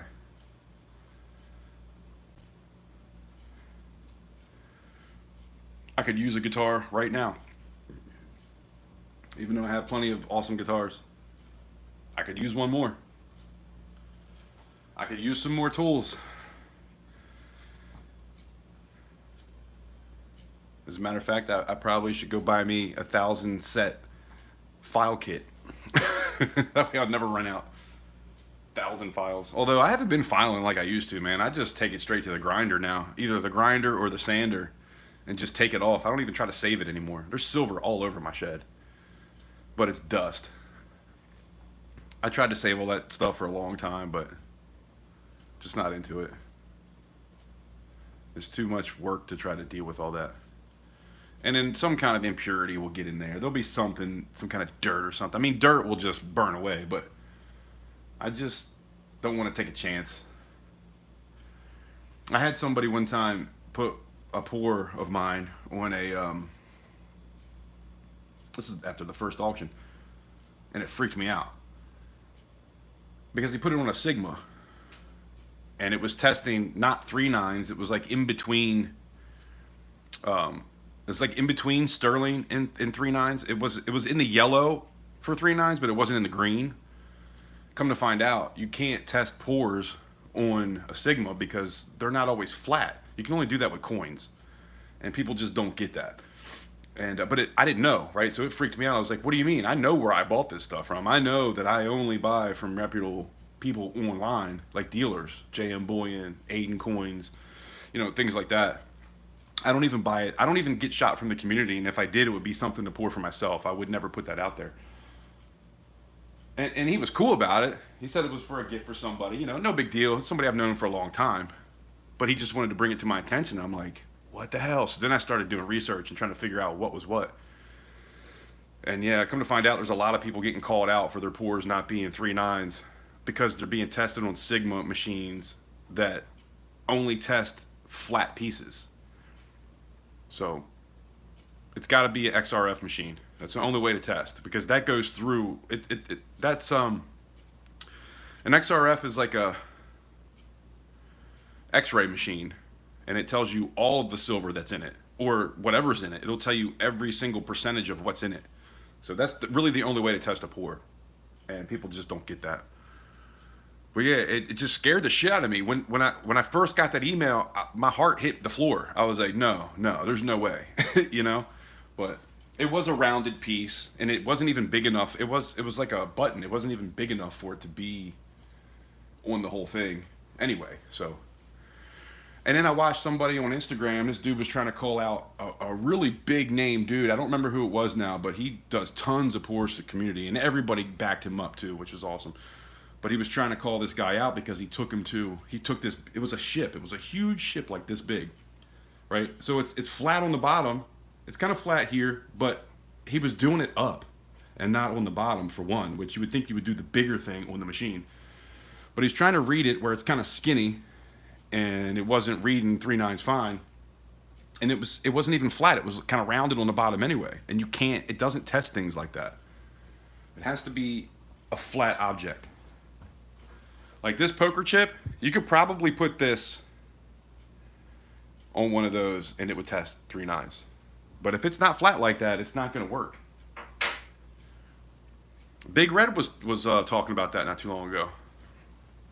No, it wasn't Wild Pig. I don't remember who it was. Yeah, I really can't remember who it was, but it was a huge ship. It was like a 20-ounce ship. But yeah, it didn't test 3.9s, but everybody knows that dude, and he's put out a lot of work. And for me, it's like, why are you gonna? So, what was brought to my attention was sometimes if you buy a shot from somebody that's not reputable, obviously, they might put in some sterling silver mixed in with it, right? And I'm like, what would even be the point of that? Especially for me, like obviously I would never do that. But is it really worth your reputation? Is it worth your reputation to save $1 or $2? I think it's like $1.50 savings, right? Like, what is the point of that? I mean, I guess it adds up if it's like 1,000 ounces, but man, from day one, I've always bought from places online that I know everything is done right. Even that gold shot that I bought was from Aiden Coins. Aiden Coins and Jewelry. Seems like they always have the best price. Herman, what's going on?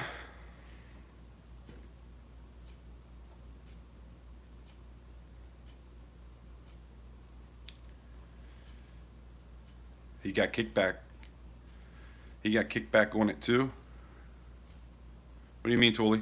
Are you talking about the guy that yeah, that dude got called out because he's whatever shop he took. It's not the guy's fault. It's the shop's fault, I guess.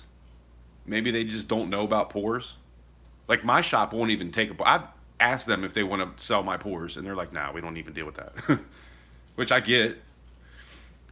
But that dude, everybody was like calling him out, like, "No, bro, you can't test it on that machine. It's a pour. It's not flat."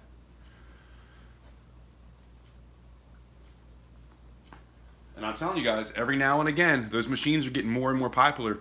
Every now and again, this is going to come up. So I like to talk about it because it's going to be an issue.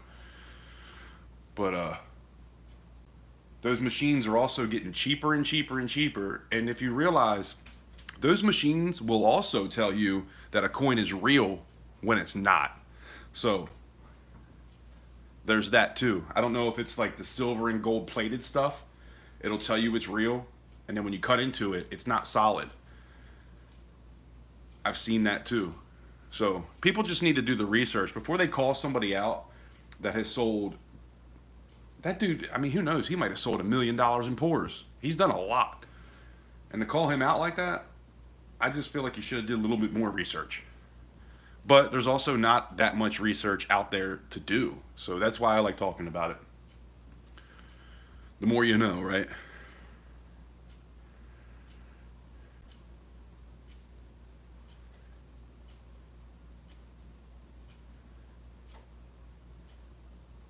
You don't buy shot at all? I just buy shot from places I know are good. For me, shot's easier to work with. It's easier for me to like gauge what I need to put in there. But coins can not test right too. They can test real and they're not. I've seen it. So there's really no way around it, I guess. There's always going to be something that can be out there, but just buy from reputable places, whatever you want to use. If you buy a shot, you can buy a shot. Just buy it from like Aiden Coins. Buy it from, and I've never even done this, but you can buy it from refiners. JM Bullion, I bought from them before. Expensive though. That's why my dollar cost average was so high. Because I'd spent like 31 something on a shot back in like 2021 when the prices went crazy. But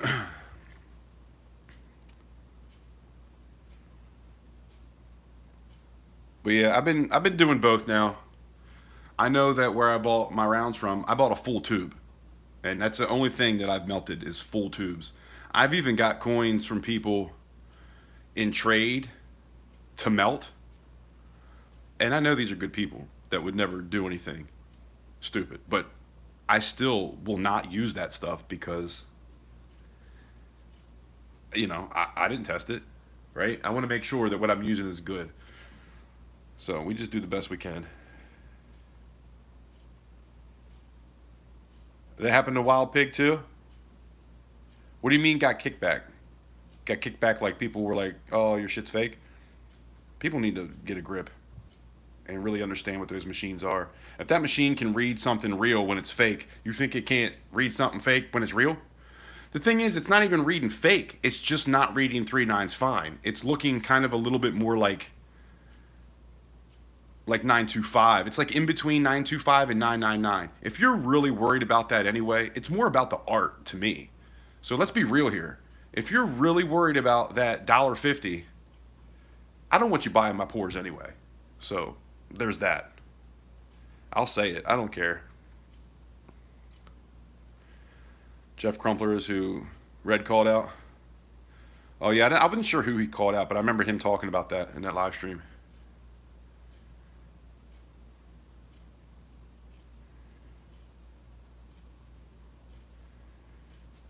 And who, I'm not sitting here saying that there isn't some douchebag out there that's going to try to do something stupid, but I can guarantee you that I'm not going to be the one to put my reputation on the line when I'm trying to start something, and I've been going hard for 5 months. Actually, I've been going hard for 2 years with pours, trying to get everything ready to even have that first auction.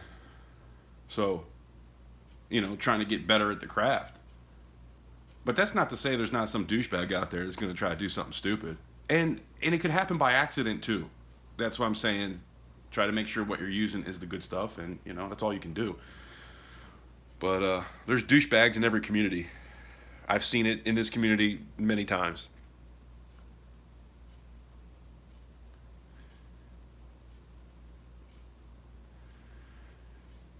Man, I wish I could afford a 500 ounce bag, Herman. That'd be nice.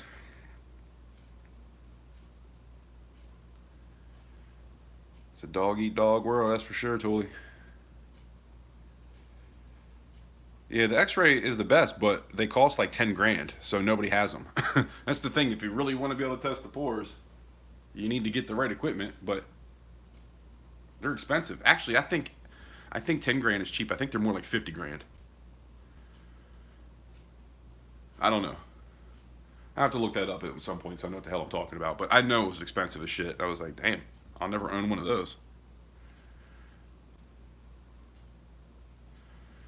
Yeah, I'm curious too, Herman. What do they sell it for?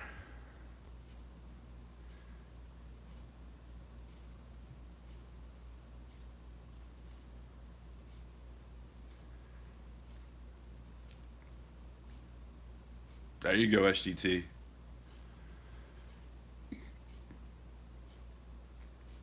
You got to do all the tests, make sure. I hear that.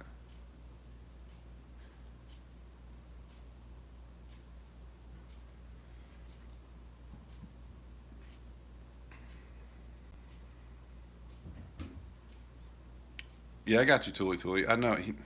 Wild Pig is like the most stand up dude I know. He's a really good dude. And there's no way he would ever do anything to screw anybody over. He doesn't need to. I mean, look at all the pores he puts out. You think he's really going to put his reputation on the line for something to not read 999 pure silver? Because it's going to read silver. It's just they act funny when it's a pour. It just, it is what it is. But yeah, he's a good dude. $1.25. Yeah, somebody was telling me about, I don't want to say any names, but I heard that I could get 50 to 75 cents over spot if I get it from the what's it called? The refiner. And I'm gonna be honest, man. I know JM Bullion, Aiden, they all get it from refiners. So I guess you might as well get it from a refiner, right? But I got some stuff from a refiner that had glass in it, and it wasn't my shot. It was for somebody else that wanted me to do some pours for them. And when I'm going through the shot, because I go through shot with a fine tooth comb just to just to see, right? I don't want anything to be in there. I want to check it. It's my job to check my shot, right? That's how I look at it. So I always dump it out. Like this whole thing will be filled with shot, like that stuff. I knew what this came from, but I will look at every little piece, just kind of go through it, make sure there's nothing that got in there. But there was two pieces of glass in it, and what happened was they had it in a glass thing and dropped it, and when they picked it up, a couple pieces got into it. Now I don't know what glass will do in a furnace. I'm sure it would probably just melt, but I don't know. I mean, what sand makes glass? What does glass make? I don't know what that does. It make plastic at some point? I don't know what happens, but I'm glad I got it out of there. And of course, this is I told him about it. Like, hey, this is what you sent me. Blah blah blah. I took it out, but I'm not responsible if something else is in there. You know what I mean? Like I looked through it, but at the same time, I don't know. It's just weird. So now that dude, he does want to make it right. He wants to kind of make up for that happening. But I'm also kind of like, I'm on the fence. I just don't know.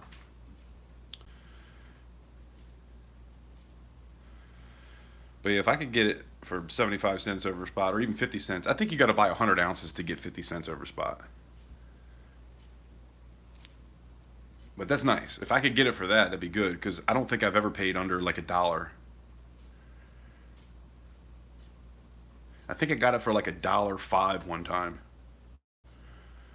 from Aiden. Aiden's a really good place to buy shot, but I wasn't dealing with refiners back then, so which I'm still not, to be honest. But just saying.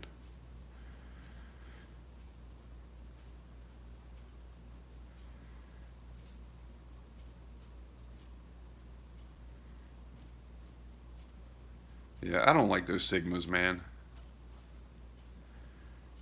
You know what it is? It's somebody that's trying to make money, and you always know what happens.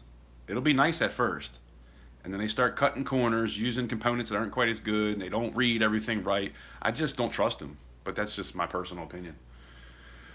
It's better than nothing, don't get me wrong, but there's a lot of ways to test things, especially coins. Who is Red? Tuli Tuli Red is Big Red Bullion. He doesn't really do much on here anymore. He used to go live all the time, like at 12 in the afternoon. I remember watching him live in the afternoon a few times. And something happened. I think he got kind of sick of the bullshit for whatever reason, whatever that was. I don't know. But I haven't really talked to him about it personally. But he just didn't, he wasn't feeling it anymore. And so he started doing his scrapping stuff more instead of, now he has a scrapping channel. He said, I asked him, he said he still pours, but he didn't really get into why he doesn't do it on camera anymore. And I'm not going to be one to pry, so. Oh yeah, he had a heart transplant too. I do remember that. I remember you talking about that, Rhonda.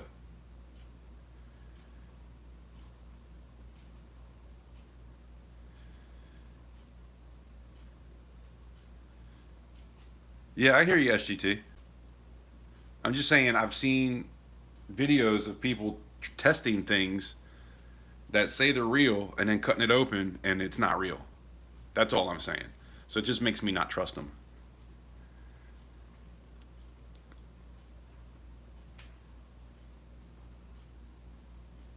Yeah, he's definitely on a scrapping channel. What is that called? Man, I'm having a brain fart. I tend to watch when I can. I just don't get around much. Is it Big Red Scrapping?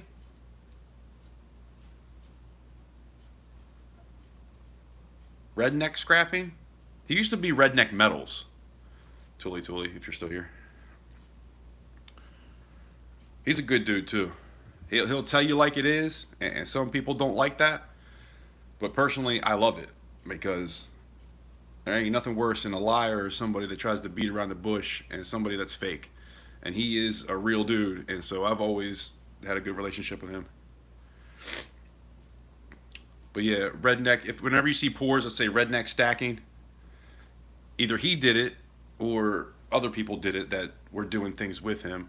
You know what sucks too, because he wanted me to do some pours with him when I first started, and I was like, dude, I need time, man. I don't want to come into your thing and I don't know what I'm doing. Like, let me figure this out first, you know. And I also kind of wanted to do it on my own. And then by the time I was back and ready to do things, he wasn't really around, so it just didn't work out. But also, he wanted me to use their COAs, and I kind of wanted to have my own COAs. So that's a little inside information I've never told anybody. But a good dude, man. I love Red. I think he's an awesome stand-up guy. It just, didn't work out for us. But a lot of good people over there, a lot of good pourers over there. So I don't know what everybody else is doing now, if they're just doing their own thing, because I haven't got emails for the auctions anymore. So I guess it's just not happening. I don't know. And I know Silver Scorpion used to do pours with him too, and he's kind of doing his own thing now too. So I don't know if it just fell apart or what. But everybody over there was good people. I did hear something about one dude though. I can't remember who it was now. But there was one guy that did some shady stuff where he didn't send something to some people and they were pissed off about that. But who knows? I don't know anything about it. I'm not going to put names out there because I have no clue. But everybody always seemed pretty cool.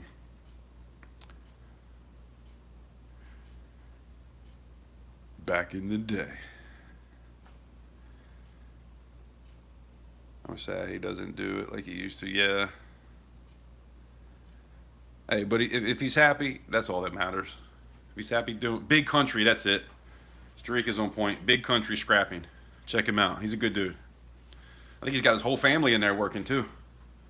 Last couple videos I saw, he was sitting in the truck making a video, and everybody else was out doing all the work.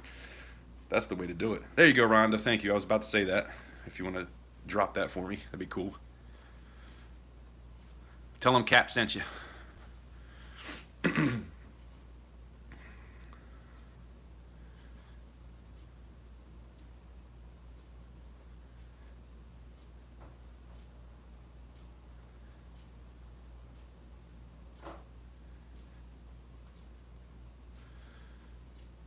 What are you talking about, Invisible River Ranch?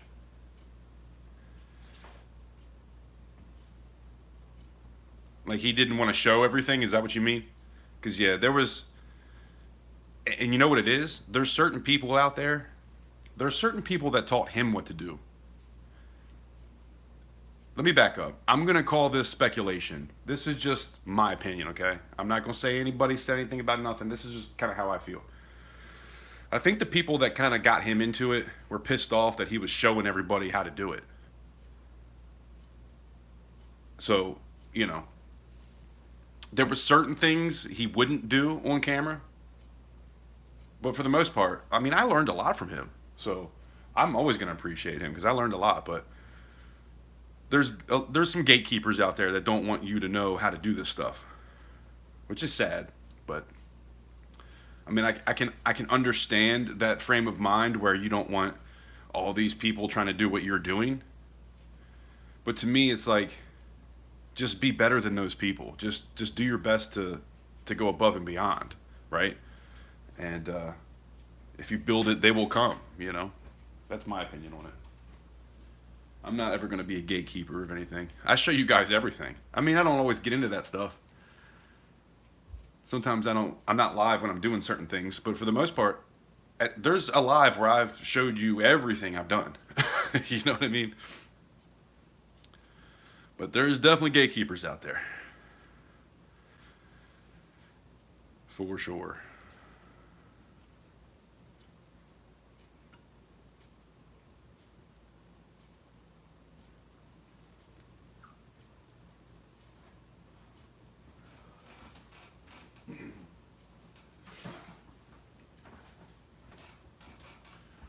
I am the keeper of this gate. You only learn what I am willing to teach. Could you imagine being like that? I can't. I mean, I don't know. I do understand. Like, I get it. Because you do want to keep, when you got something that's good, like these people, you're pouring and you're selling a lot of stuff and you got something good, you don't want anybody coming in and ruining that. But at the same time, there's enough money in this world to go out to everybody, you know? I don't know. I just try to look at it like that. In my younger days, I might have been like, why is this dude doing what I'm doing, you know? So I kind of get it from being younger, but now I'm 45 years old. I kind of see life a little differently now. Maybe it's just my old age. I don't know. Yeah, that was my voice. I can do voices. What voices do you want? I'm just joking. Don't make me do that. Yeah, Streak, Red is good people. I am the gatekeeper.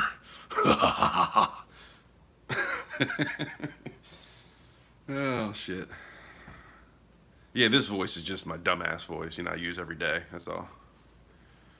The cool ones are always kept behind.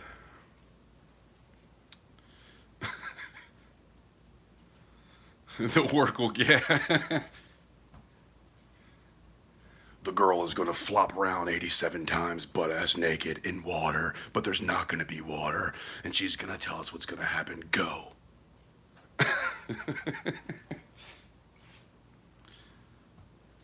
You shall not pass. Oh, God, I'm having too much fun now. Y'all got me acting stupid. My daughter's probably in her room laughing at me.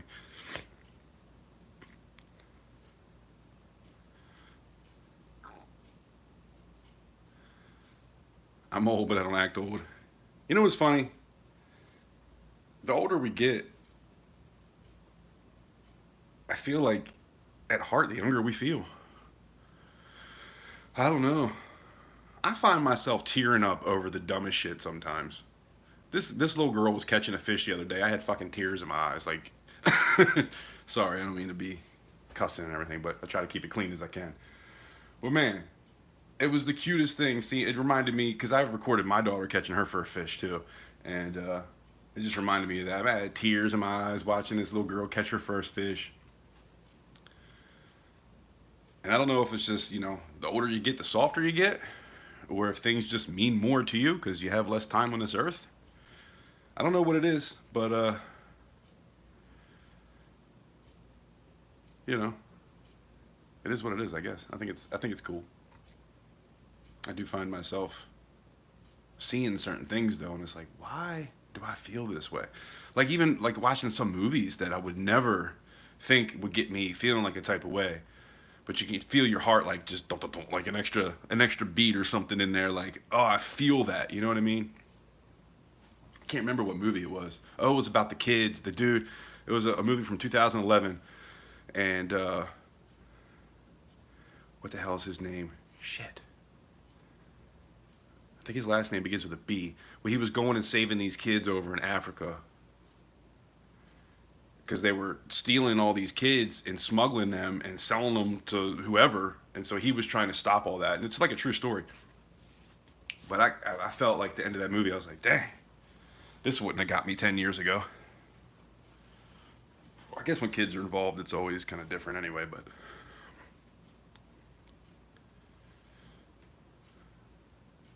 Anyway, I digress.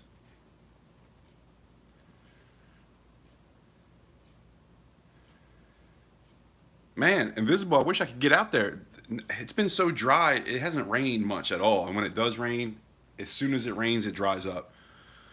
We had a storm last night, but there is no grass growing except out at the end, and that's not even really my yard. So I haven't been able to even look for any. Talking about four-leaf clovers. It's kind of a running joke because I try to give those four-leaf clovers out when I find them. I think I've given away like 7 or 8 now. And I put it into like a little baseball card flip thing or whatever you call it. You know, the little hard plastic. And then put my sticker on it. And it's, you know, real four-leaf clover. And everybody likes winning those, so I kept finding them. And then the past month it's been so dry I haven't even been able to look. But yeah, it's the running joke. My neighbors probably think I'm some kind of retard or crazy. Sorry about the R word. I know people get up in arms about that. But some people thought I was a retard or crazy. And I'm out there just bent over, staring at the ground in my front yard for like 2 hours, trying to find a four-leaf clover. They're like, what the hell is wrong with this dude? Why does he keep staring at the ground? I mean, every now and again I would find one and pick it out, but maybe they weren't looking then. Maybe they just thought I'd like to come outside and stare at the ground for a couple hours a day. Because to get those last ones, I had to go out there. I probably spent 5 hours looking to find those last three that I found. I go to work for you guys, man. I try hard to get things for you.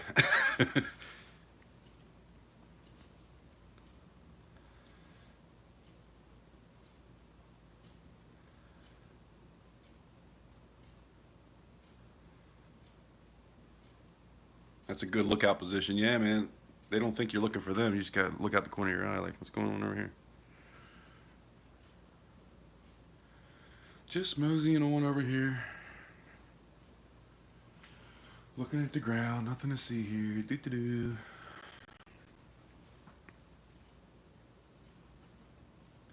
That reminds me, I've been training my dog to get my 6. Tuli, thank you.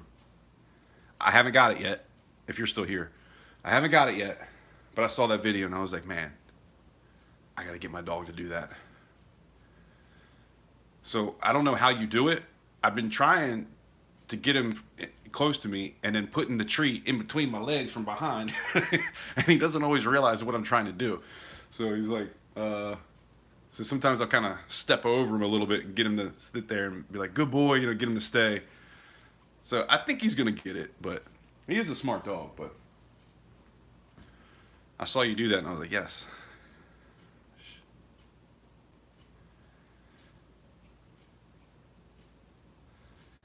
So how do you train him to do that? Are you just using treats and like kind of holding it from behind?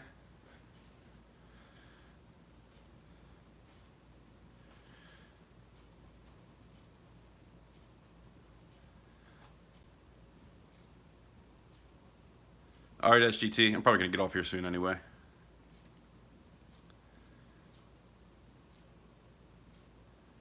Touch him center first.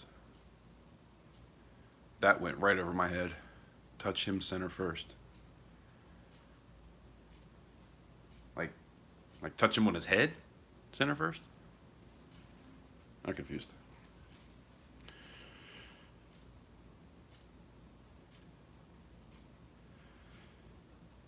Yeah, see, that's what I was doing too. I only did it, I had, well, I guess it was 4 treats. It was like 2 that I broke in half and tried to do it a few times to get him to learn like what I was trying to get him to do. And then just try to do it without. That sounds illegal.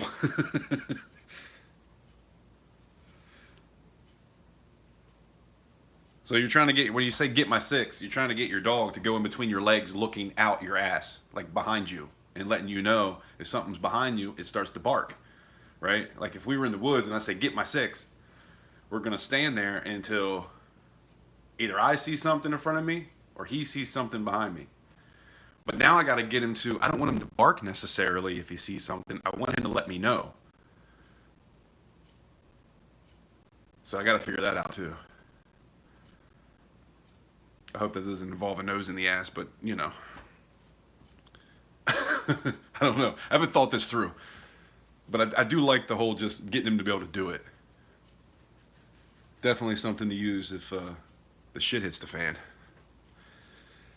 Not saying that would happen. I'm just, I am a prepper.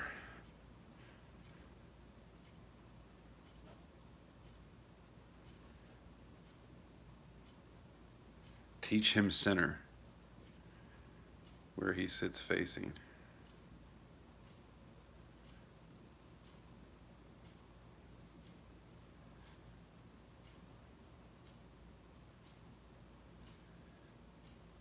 All right, Bradley. I appreciate you stopping in. It was good talking to you earlier. I'm probably going to end this soon anyway. I think I might go outside one more time.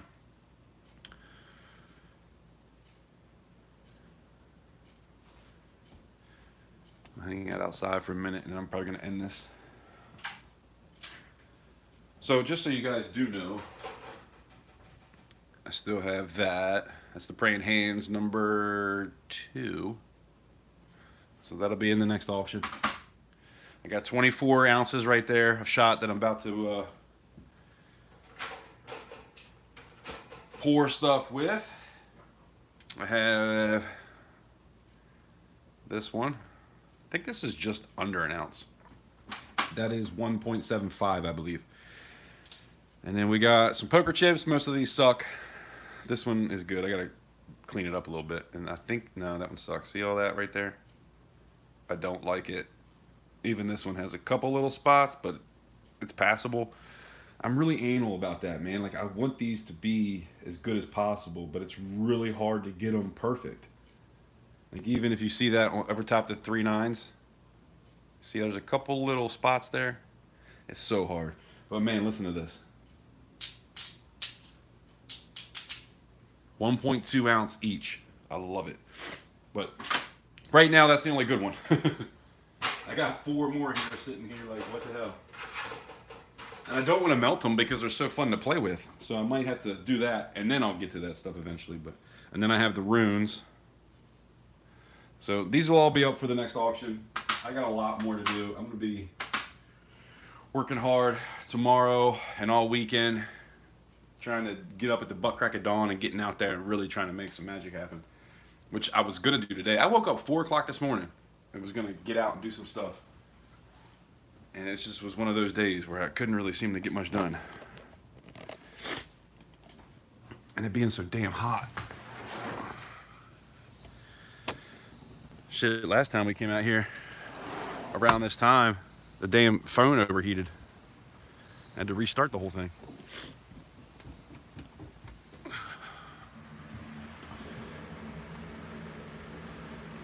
The turtle, yeah, I'm gonna do another turtle too.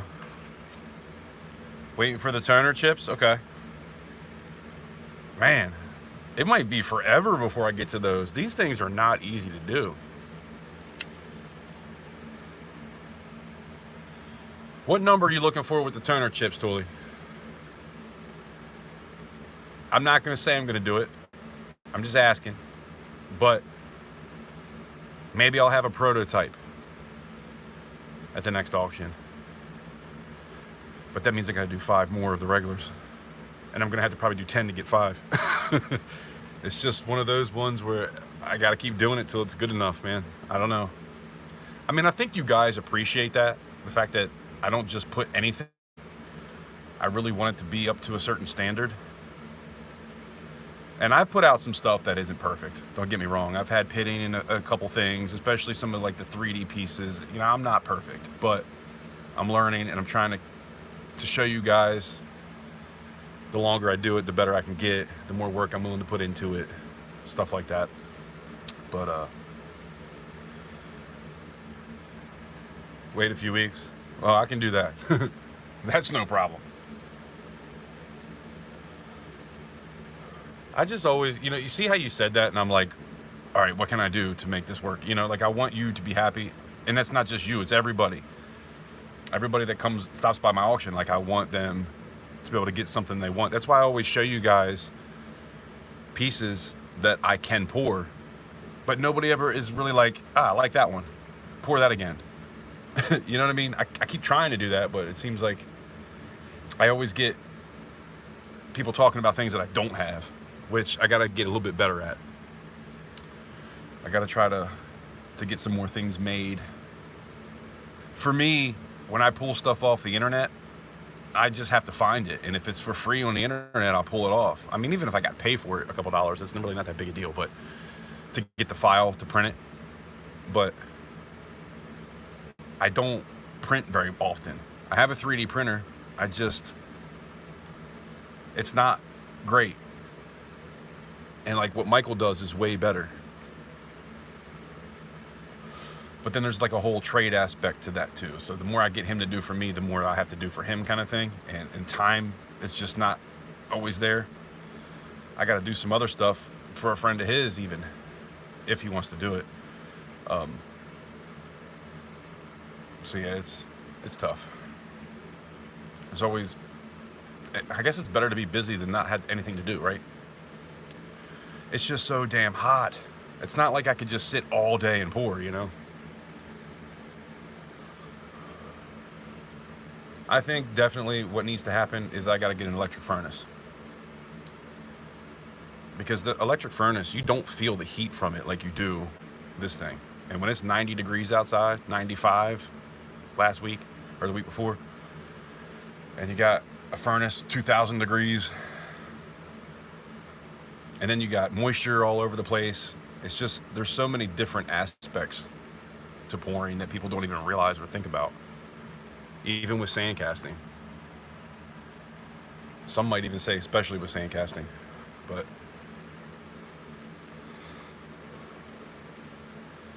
you like fractional pieces? I was thinking, well, these aren't fractional, but I was gonna do number 13s of the CC rounds, one toned and one regular, because I know people like 13, and I want to keep trying to put a couple of those out every time. And I might do a number 1 of the poker chip that was 2.5 ounces, the big one. I mentioned that before, that I'd like to have one in every auction. And if it sells, cool. If it doesn't, whatever. I'll just take it to the next one. But I've got to get a lot done by next Friday. So hopefully next week it's not going to be so damn hot, but we're in the beginning of August. It's going to be hot. Just finding the time early to be able to do it.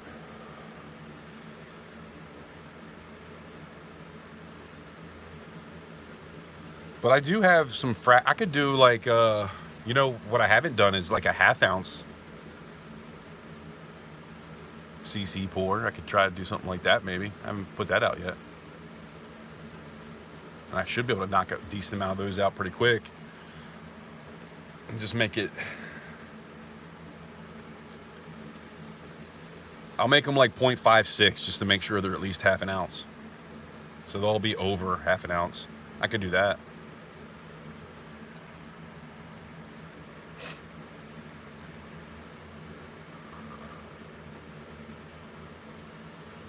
It's a hell of a lot easier than sand casting, I can tell you that. I'm trying to get good at the sand casting. That's why I'm putting so much time into that. I'll tell you what I really want to get into though. It's going to be a while because it costs so much to get all the equipment. But the lost wax, I'm definitely going to get into at some point.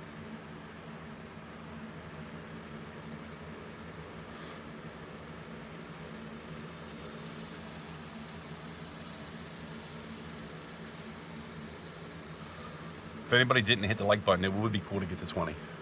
Just saying.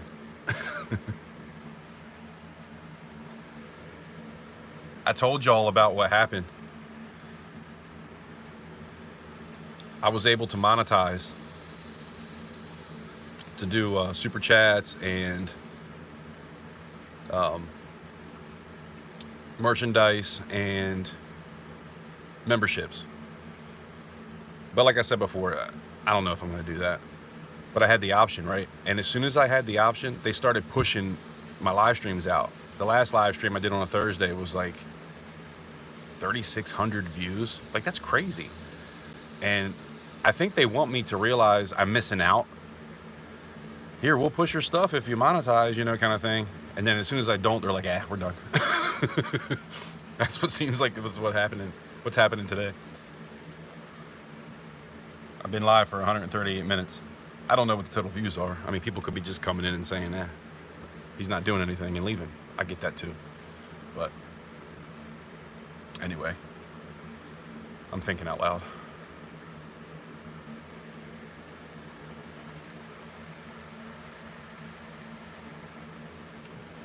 But yeah, I've got some videos that I made. I need to try to post that stuff. I want to get all my pours that I've done so far on Instagram, so I got to catch up on all that because I'm probably 60 behind right now. Maybe more than that. It screwed me up because Instagram, whenever you post something on Instagram, it puts it back into your pictures. So I have all these doubles and triples of the same thing, and it's hard for me to figure out what the hell is what and what I've already done. So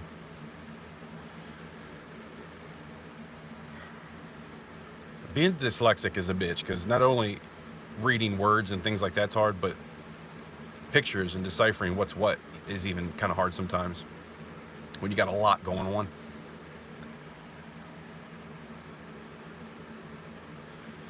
But anyway, But yeah, that was 3,000 watch hours, and then the next is 4,000 watch hours, and then I can monetize videos where you get AdSense. I don't even know what it is. I think you have to have 1 million views to make $1,000. And let's face it, that's never going to happen. Well, I'm not going to never say never. It will happen at some point. I will get there. I will have a video with 1 million views at some point. But we all know this is kind of a niche thing. And if I was to get a video to pop off like that, it's probably not going to be pouring. But there is some pouring channels out there that do pretty good. So we'll see. I know I'm nobody special, but I try to be as real as I can with you guys. And that's really about it. I just want to be real and have fun and hang out.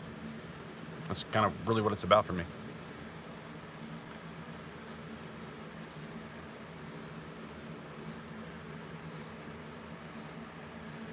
No, well, in shorts, here's the thing. You need 3,000 watch hours with whatever, right? And that could be videos and live streams.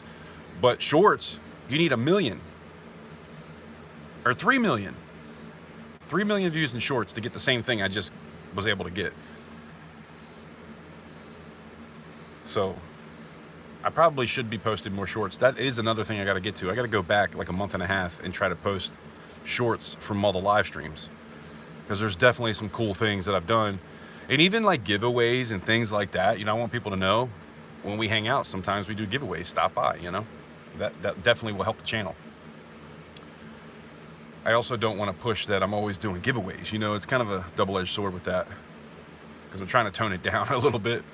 At the same time, whenever I say that, I still end up doing it. But you know, like that one time, we had a pretty good amount of people in. We got like 60 likes. I gave away a silver dime, a silver quarter, and a 1 ounce round. Just because I was so appreciative of everybody being there and getting that many likes. Whenever I hit milestones, that means something to me. And so I like to give back. I'm also not rich, so you know what I mean? There is that.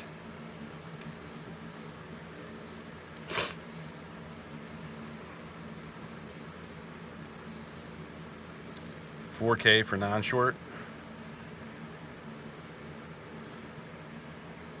Tuli, go into, do you have YouTube Studio on your phone? I know you can get into it on the computer from YouTube. But if you set up Studio on your phone, it's a different app. It's not YouTube, it's YouTube Studio. So you got to set up a different app. But in that app, it shows you, it says income, or maybe not income, or it may be called something else. But if you click on that, it tells you the hours and where you're at. And it should do that on the computer too, but I always look at it through Studio on my phone, which is a separate app.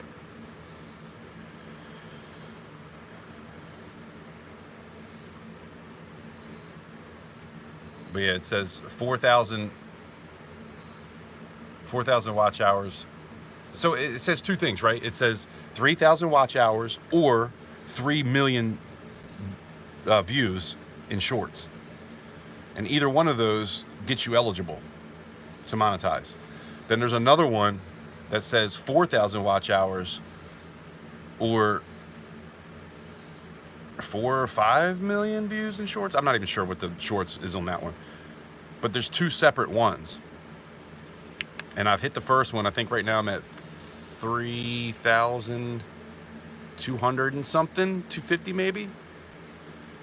So I think we're about 750 watch hours away from being able to monetize videos. And all you're doing is getting AdSense off commercials, which they put on my shit anyway. If I post a video, you're gonna have to watch some kind of commercial at some point. I've rewatched my videos and like, why is there a commercial in here? I don't get paid for that. YouTube's getting paid for it though. That's crazy. They should change it. They just changed TikTok. On TikTok, you had to have 1,000 followers to be able to, even to go into somebody else's live and talk to them, like being up on the panel, you had to have 1,000 followers, and they changed that. So you don't even, I guess you need 1 or 2. I don't even know what it is, but You don't need 1,000. They should really make it easier.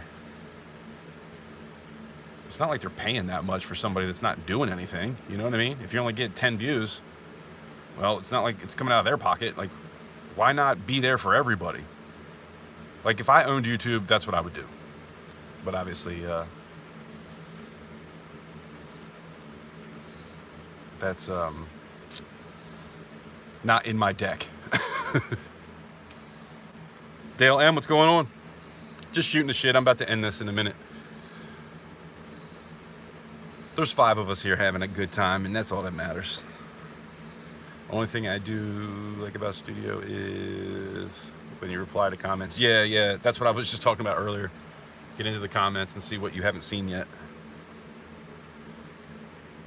But click on, I think it's right next to comments, or it might be the next one over to the right. And it'll tell you how far you are for being able to do that stuff. I feel like you should be there. I know you do live streams and put videos out. You know, it's funny, right now, I've been back for 5 months, and I've got further in these 5 months than I did in a year and a half when I first started. Of course, having more subscribers and more people that see you, that have the bell rung and all that stuff, you know, you get put out there a little bit more. So it's always hard when you first start. That first 100 subscribers was a bitch, let me tell you. I didn't think I was ever going to get to 100. I also really sucked at making videos too, so you kind of grow as you get into this. Get more a little bit, like, I used to be kind of afraid to say certain things, and I would purposefully not say certain things because I didn't want to piss anybody off, but I realized that I wasn't being genuine, and I didn't want to be like that, so I kind of just, whatever's on my mind, I talk about it, and if I don't want to go too far down a rabbit hole, I'll just say it and end it there, and it is what it is. But which reminds me, I just made a video, and I was kind of calling somebody out a little bit, and I talked about this, I think, in the last live stream I did. And I don't want to post it because I'm really not trying to call anybody out. At the same time, they kind of screwed me over a little bit. Not much. It's more about the principle than the money. It doesn't, I mean, I lost like 20 bucks. It's not that big a deal. But principle, I wanted you guys to know, and that's kind of how I did the video. Like, I want you guys to know this is something I would never do to you. Those people aren't even in business anymore, so it's not like it matters, but they are still around. So I don't know. I just don't want to hurt anybody else's thing, even though the overpaying part was kind of my fault. But for them to not tell me was kind of weird. But that's my fault. But ordering something I never got and then even telling them about it and they still never made it right, that pisses me off. I would never do that. I'll make sure that I make it right no matter what. So, but anyway, I don't know. I might post it, I might not. We'll see.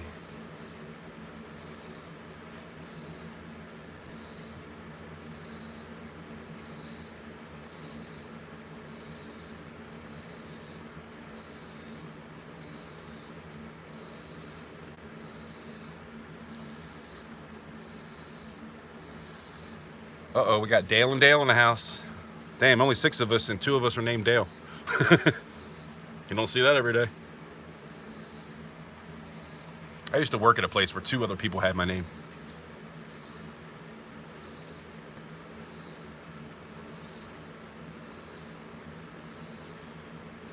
All right, Toolie. I appreciate you hanging out. I'm going to end this soon. Oh, we got 20 likes. Sweet. I appreciate you guys. I was trying to wait for 1.50 or 150 minutes, which we were about a minute away from, and I'm going to end it. Broke Stacker, what's up? Every time somebody new comes in, I don't want to end it.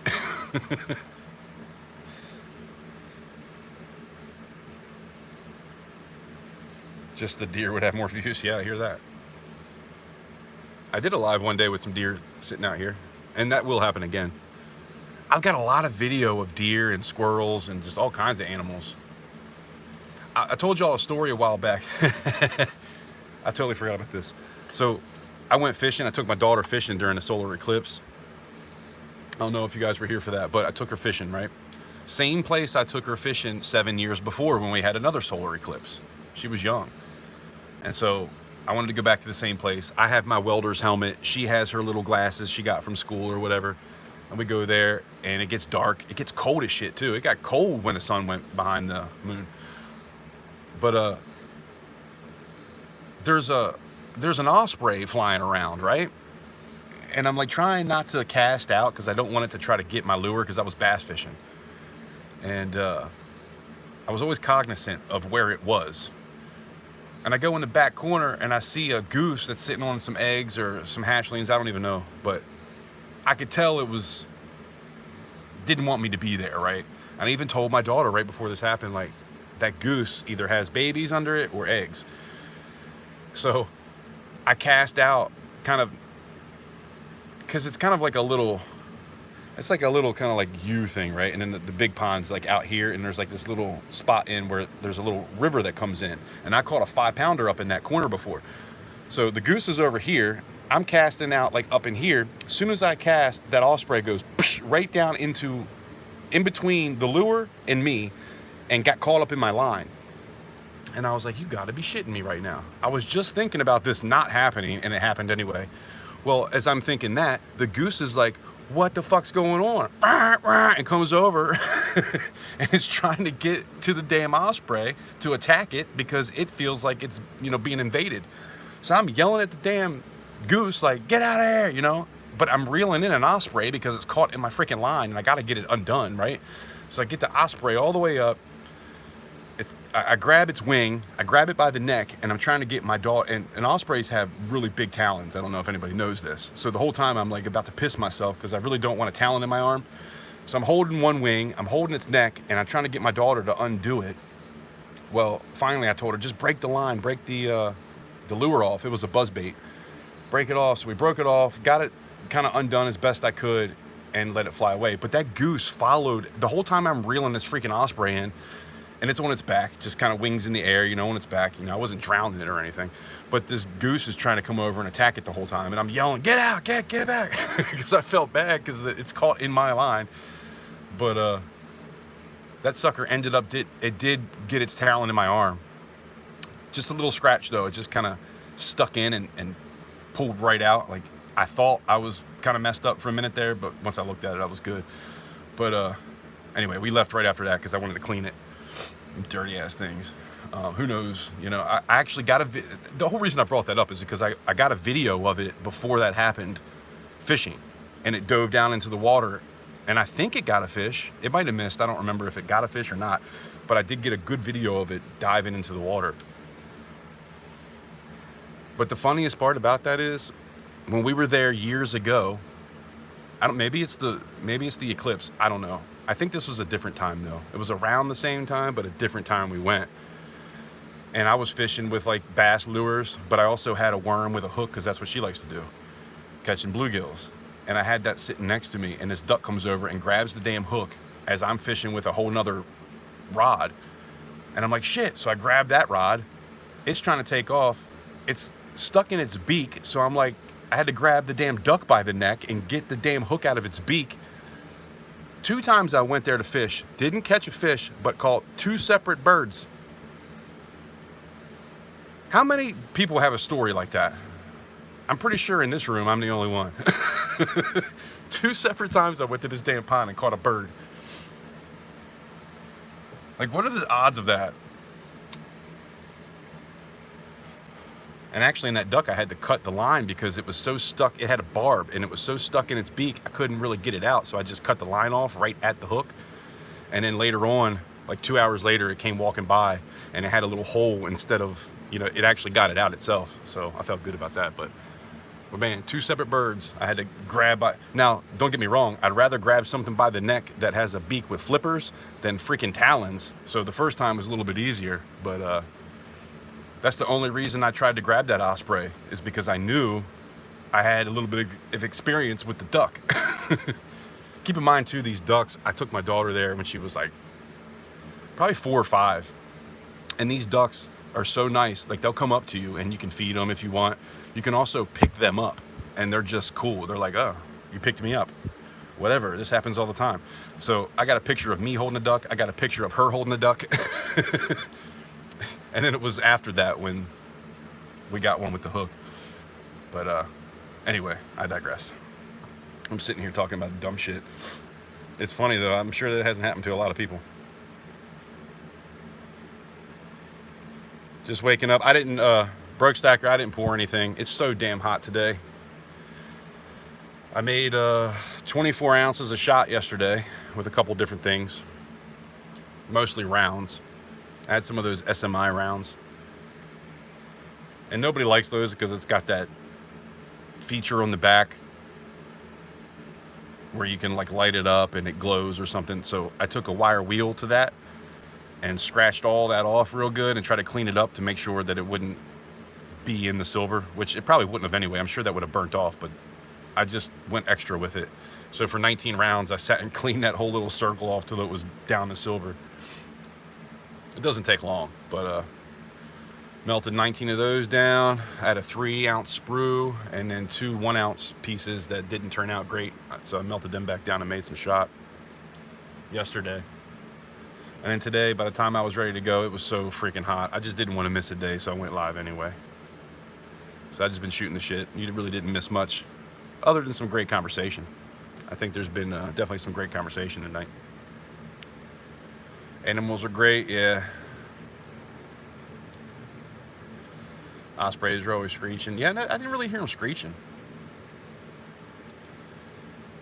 but they're around. I had an osprey actually right here off my deck. It was basically sitting on a limb over top of my deck, eating a fish, because I'm pretty close to a river off of the bay.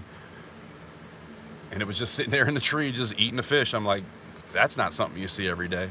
I think I have that video somewhere. I think that was in my last phone though, so I don't think it's on this phone. But yeah, I love nature, man. I'm a hunter too, and a fisherman, so like, it's funny, like people get all up in arms about fishing and hunting. Animals have feelings and whatever. I mean, I'm not either way on that. Who knows? But I do hunt, I do fish, but I also love animals. And I love to record animals in the live, or you know, in the wild, I mean. Live in the wild, I guess you could say. So I got lots of cool videos. Squirrels, deer, birds, all kinds of shit. I was thinking about maybe posting some videos with that kind of stuff. Maybe that'll be the one to go viral. So far, my best viewed video was the 2021 Morgan that I call Scarface. I think it had like 16,000 views last time I looked, or 17. And that's it. I've never even been close to that other than that one video. And that was just because it was scratched and it was so bad. Everybody wanted to see how bad it was. And people were talking about it. I still have it too. I kept it. It was kind of like a keepsake for me. I should have sent it back, but it immediately got a lot of views and I was like, oh, this is awesome, you know? This is when I was kind of first getting going. I started, I think in August of 2020. So it looks like, actually, I didn't even think about this till just now. It looks like in about 2 weeks will be 4 years I've been on YouTube. Now, 2 of those years I wasn't really around a whole lot, but I just thought about that. I had to do something for a 4-year, definitely do something for 5-year. But yeah, I'm coming up on, I don't know if I surpassed 200 videos. I don't know if live streams count as videos. If so, I'm probably way over 200. But I might have already surpassed 200 videos. I don't know. It's somewhere around there, though. Anyway.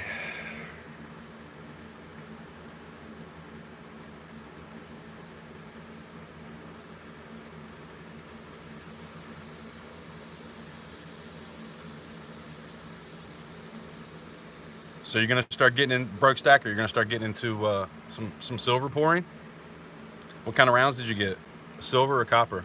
I know you like pouring copper, but I do remember you saying you were going to be doing some silver. I used to always think that copper was easier to pour than silver. But last time I tried it, I don't know. It just didn't really. It seems like silver's kind of easier for me now. I don't know. I've done a lot more silver. I've poured probably 230 ounces of silver that I've sold already, and not much copper. So I don't have a whole lot of practice with it. But when I first started, I started with copper first, because if I messed it up, hey, it's just copper. You know what I mean?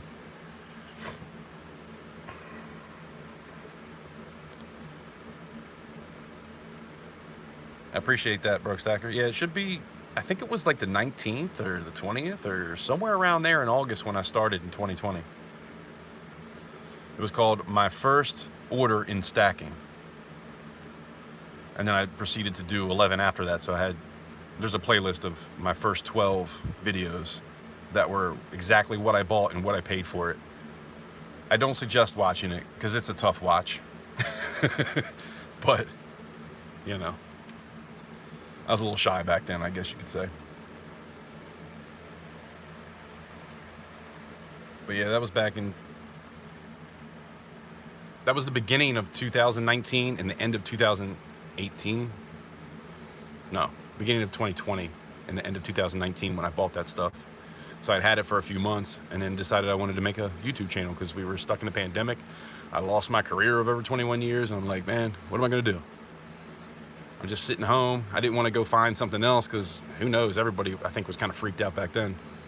It didn't take long to realize it was all kind of bullshit, but I'm not gonna go down that rabbit hole. But if you know, you know.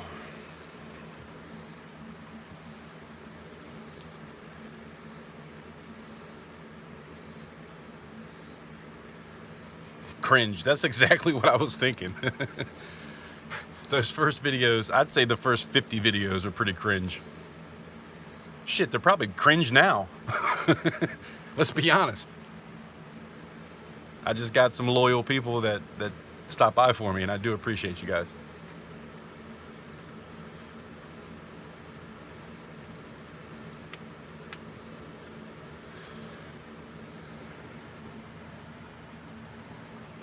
It rained its ass off last night. It looks like it is starting to kind of dry out pretty good now, though. I'm hoping once the sun goes down past the trees, it might cool off a little bit, and I might be able to get something done, something done tonight. But tomorrow, I'm getting up at the butt crack of dawn, and I'm going to do as much as I can before it gets hot. Same thing Saturday and Sunday. And then whenever I get a chance next week, do whatever I can do. So hopefully by Friday I'll have enough. We can do another auction. I'm gonna have to do an auction regardless because I need to. So we'll see how many pours I can get done, but either way, we'll do something. I got plenty of other stuff I can let go of. So, and some new stuff too that I've unboxed that I still need to post those videos if I'm going to. YouTube keeps messing with me though, man. Every time, I don't know what the issue is, but every time I try to post a video, it doesn't let me put the description in. It always locks up on me. I don't know if it's my phone or if it's YouTube. I need to get a new phone. I'm still working with an iPhone 7. I'll be honest.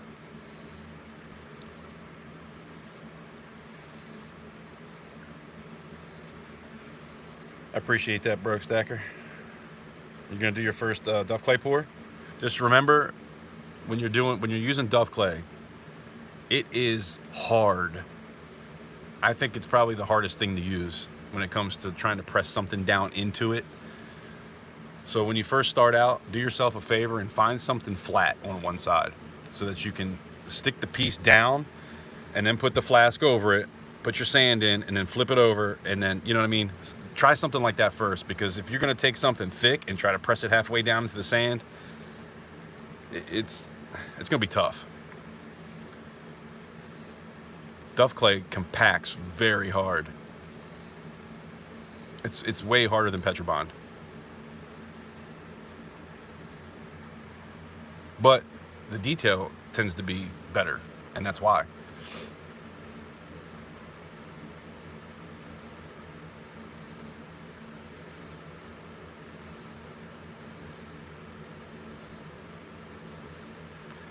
Coolest in the mornings, yeah, man. I was up at 4 o'clock this morning too.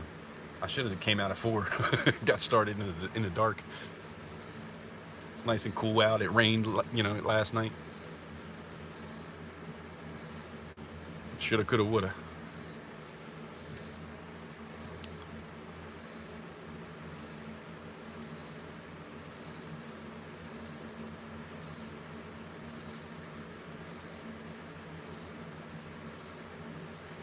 Yeah, sand is one thing, clay is another.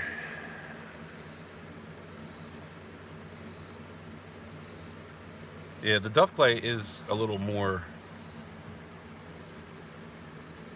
like a lighter color. Petrobond is more red. But I noticed when I first bought both of those, I noticed there was a big difference in trying to press something into it.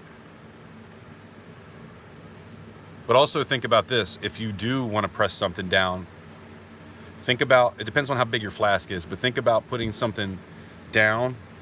Like I said before, put the flask over it and cover the whole thing. It depends on the piece, right? If you got something sticking out too much on the bottom, that's not going to work great, and you don't want to break whatever it is that you're doing. But if it's possible, you could even if there is something like that, put a little bit of sand kind of underneath of it, put your piece down, and then pack it in, and then flip it over and dig it out. Dig all that out, and then put sand in that way. That's really the only way to do it.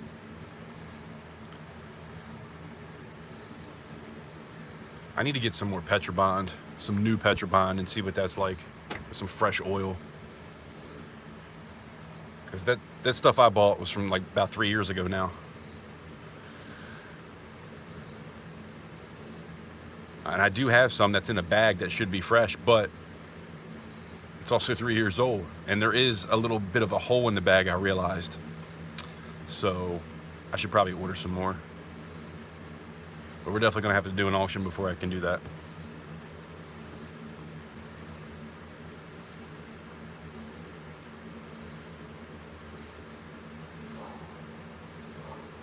There's a black, I don't know, 49's fine. I don't know if anybody has watched his stuff, but he uses a black sand.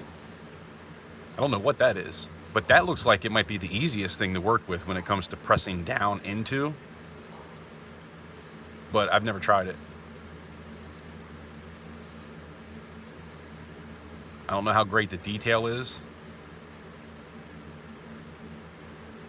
but I would like to try that at some point. I want to look into all the different things you could use and just pick up a little bit of all of it and just see what works best. And obviously, certain things are going to work better for other stuff. You know, like Dove clay is great for like doing those poker chips and things that are flat.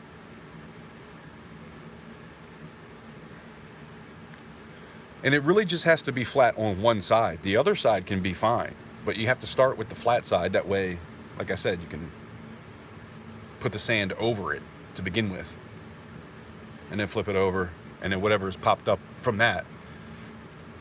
Like if you have like the skull bar and those kind of things that I've been doing.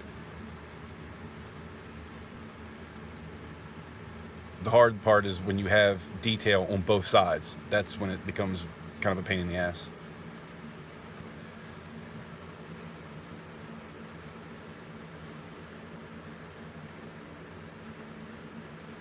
You're gonna do lost wax? That'd be cool. Invisible. Air got in or out.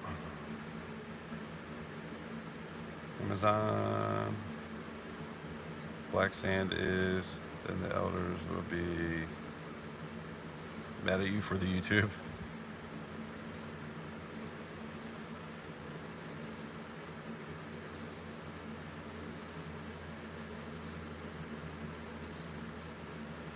"5 hours early, damn. That's asking a lot. That's over half a day."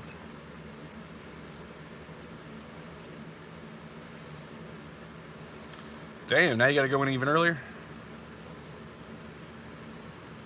So when you're pouring concrete, is it better in the morning? I feel like it would be, obviously, especially if you gotta like bucket that stuff somewhere or put it in a wheelbarrow and take it somewhere. That would suck. Definitely don't want to do that when it's hot as shit. But does it set up any different from like the winter to the summer? Can you not pour in the winter? I'm curious.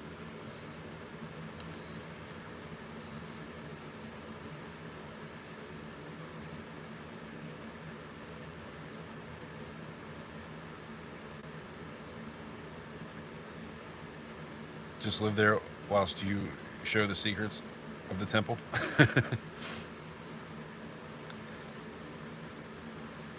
It's always better in the morning. Yeah, I agree. 20 hours last Friday. Damn.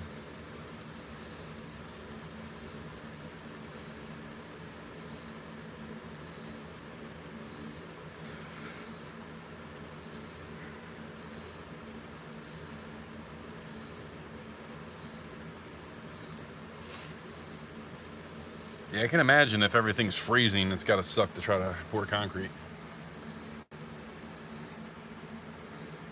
And that's going to make everything kind of weird too, right? Can you even do that? I feel like when the ground is froze, I guess it depends on the ground, right? Just because the air is 30 doesn't mean the ground is froze yet. But if the ground's froze, everything becomes bigger. All that moisture kind of makes the ground bigger. And then you pour on top of that, and then when it gets hot again and all the moisture evaporates, that kind of goes away. Then you got a gap, right? I feel like that's how that would work. I don't know. I'm just kind of throwing that out there. Thinking out loud, I guess. But it seems like that would be a thing.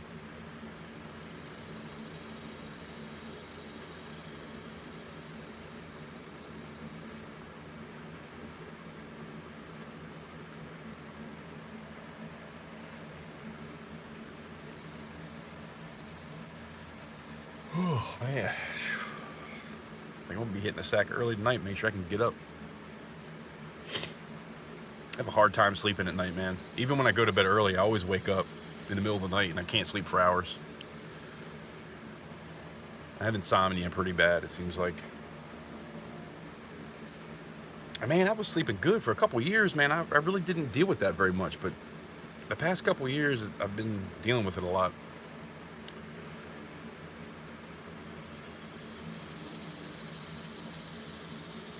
$4,000 yards, dang.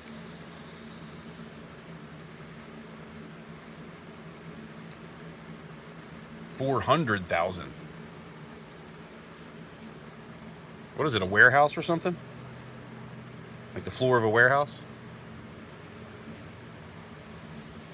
It's got to be a floor to something. And those are thick too, right?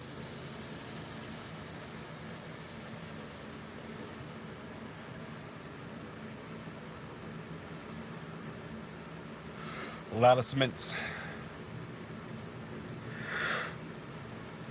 Top secret. If he told me he'd have to kill me. Let's not go there.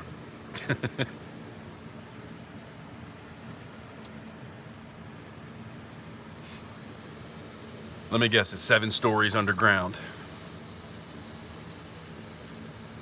And we're gonna hear about how they keep aliens down there.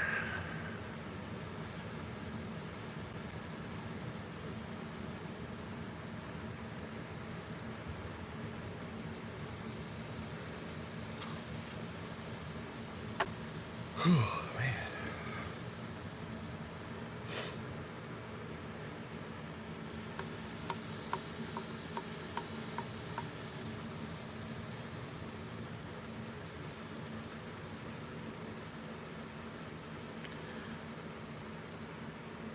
2 bags at a time, yeah, I hear that.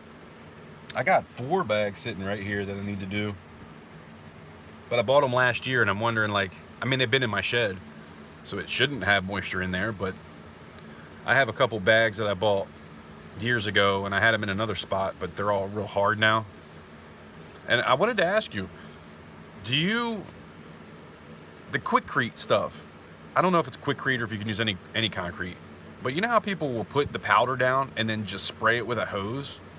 Like, how good does that work? I feel like it's definitely better to mix it, but I don't really do that stuff, so I'm kind of curious.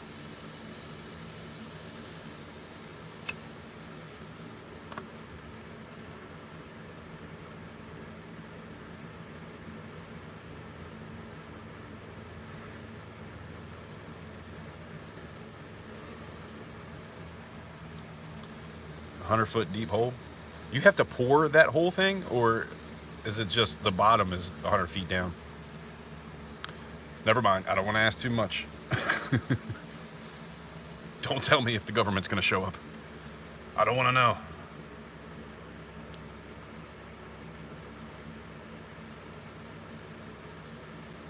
Well, shoot, if it's the Secret Service, we wouldn't have to worry, right? I said it. Fuck them. They're not going to do their job. I said it.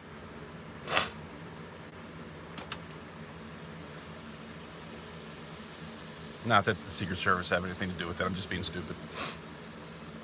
Obviously. That's what I thought. Start getting fractures. Is it good if it's only like 2 inches, or, you know, is it like a depth that you should just kind of look out for?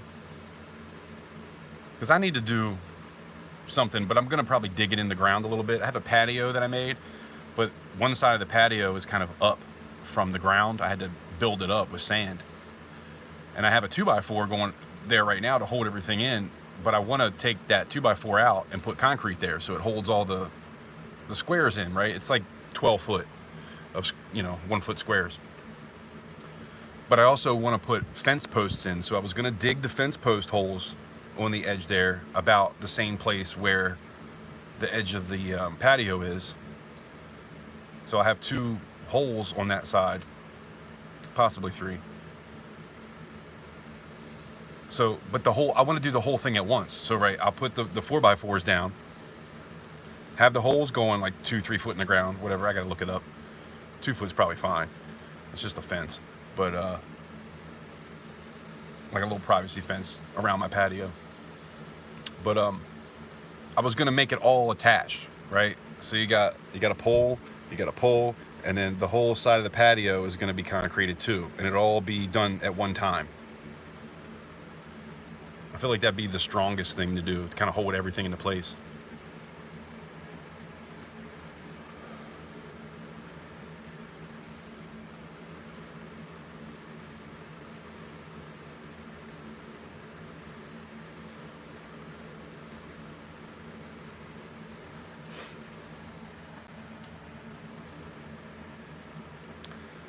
They have layers up, floors.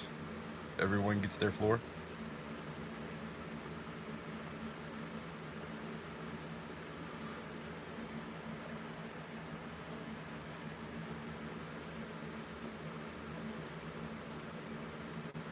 Get the truck. You talking about the concrete truck? Hell no. I can't afford that. I do have one of those black things you get from Home Depot where you can mix concrete. I did buy one of those a couple years back. Never used it for anything, but that's why I got it. I'm not even going to rent one of those machines. I'm just going to mix it with a shovel.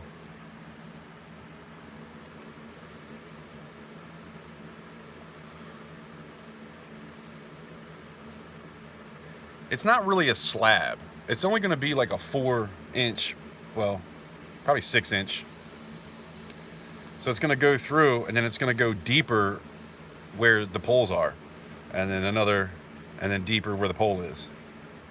But it's only going to be a few inches just to hold the blocks in. Like, they're already sturdy. Everything's good. There's sand underneath of it, but I just don't want eventually everything kind of, going out. And I also want to put a fence up.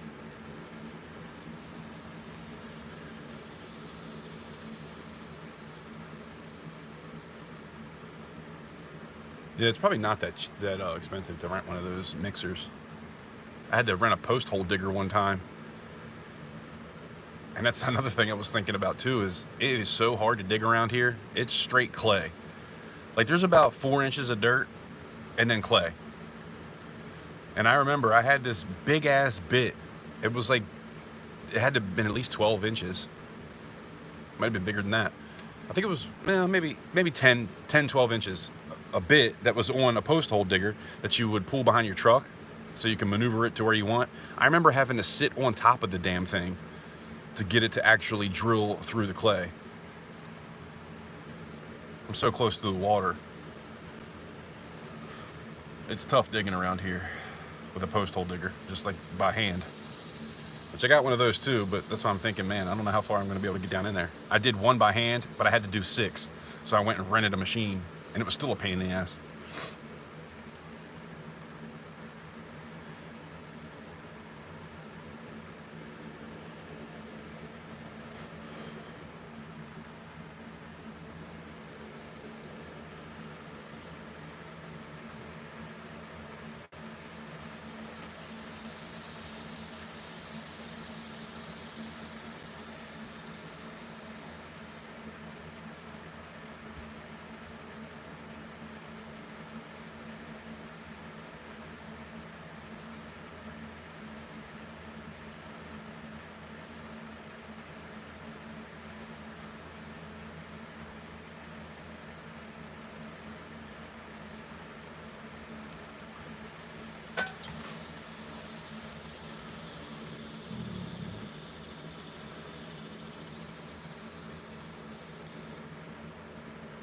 Four-inch slab. Well, I'm gonna put a 4x4. You know, so here's what I'm thinking. I have strut, right? I have a bunch of 8-foot strut that I got for free. If you know what strut is. And what I was thinking about doing is putting a couple bolts in the strut down in where the concrete will be, and then putting the strut in instead of a 4x4, and then bolting a 2x4 to the strut, and then putting the fence up from that. Because I have it, I don't have to buy 4x4s. So that would work 4-inch if I did that, which is what I was thinking about doing. But I also don't want it to look stupid. So I'm kind of like, maybe I should just get 4x4s and do it right to make like a privacy fence. So I guess I'm kind of up in the air about that. But that's what, 3.5 inches. So I definitely want it to be wider than whatever the pole is going to be. That makes any sense. And that's really just on the surface. I might dig down like 1 inch or 2, but for the actual like block part, for like 12, it's about 12 foot. And then I'll go deep with the poles and then just do it all at one time. So it's all one pour. That's what I was thinking. I'm sure I'm not doing it by code, but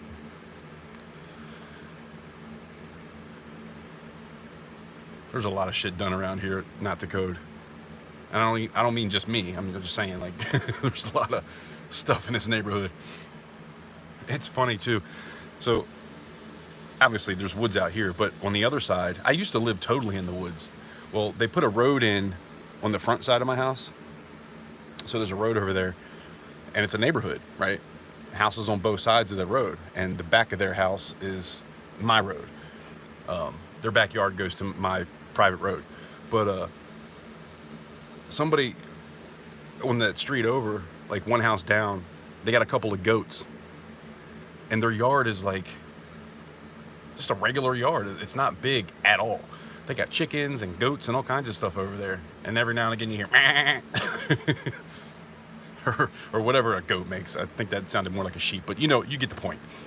You hear them going crazy every now and again. Say, man, I would hate to live right next to them. Of course, my neighbor has dogs that want to bark. He's got 3 dogs now that sit out there and bark all day, but what are you going to do?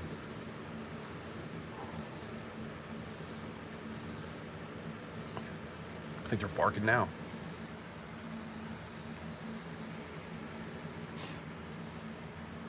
It's funny, though. I can let my dog out, and he'll just go and just run the fence back and forth, barking and growling at them.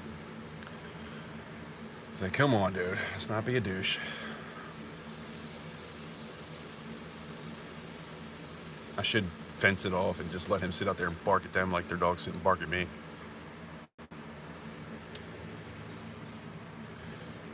The Baltimore Ravens are hiring. Just got an email. That would be a cool job. That is my team. I'm not really that much into football. I did watch every game last year, but I didn't watch for a long time. When everything was getting kind of weird and people were kneeling and like, you know, I mean, I get it. I get you're trying to protest, but not to our national anthem, not to our flag. Too many people died for that. I don't agree with it, so I didn't watch for a long time. And then when it was this all-inclusive thing, and I get it, you know, everybody deserves to live their life, but why does that got to be in football? But anyway, I did end up watching the first game of the year last year, and then they won that game, so I kept watching, and they kept winning. They won almost every game, and then lost in like the first or second round, I think. I don't even remember. But that would be a cool job to have, to work for the Ravens.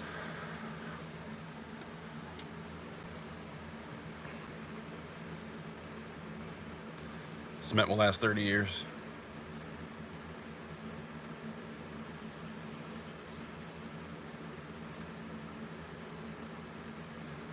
Okay, Broke Stacker, I got you. Appreciate that.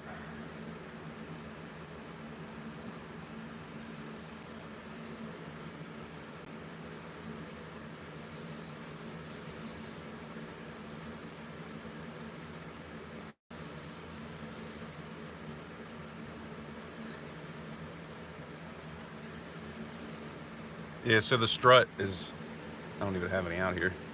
The strut's about 1.5 inches maybe. And a 4x4 is going to be 3.5, if I'm not mistaken. You always lose a 1/2 inch. It's like 2x4s aren't actually 2x4s. You can buy them, but not around here. You got to go to certain places to get it. You can find it, but man, last time I went to Home Depot, I couldn't even find a straight 2x4. I went through half the damn pile, and I was like, nah.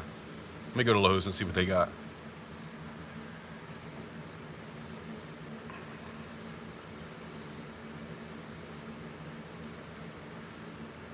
Rich people have goats out here in the desert. I wouldn't mind having a bison. That'd be kind of cool. I don't know. I feel like I'd become too attached to it. They seem like pretty cool animals. I wouldn't want to end it. See, I like hunting and stuff like that, but I don't like the actual process of taking a life. Like, that's not cool. And I always pray over it and thank it for nourishment for my family. You know, I try to do it the right way. That's my Native American blood. But I don't know about like buying a bison as like a baby and then watching it grow up and then eating it. I don't know if I'd want to do that. Chickens probably wouldn't be a big deal, but I know the family wouldn't want to eat it. They wouldn't want to eat the chicken. I'd be the only one eating those chickens. Now the eggs, that's a different story. I kind of do want to have a couple chickens just to always have eggs. I've ate some eggs though. There's a dude down the street. He's got a farm at the end of the road. And man, I don't know if they were just bad eggs or what the hell, but I ate them the next day and they were disgusting. I was like, nah, we're not getting no more of those. But then I got some from my uncle and those were nice. So I don't know. I don't know if they were a certain type of chicken or what the hell.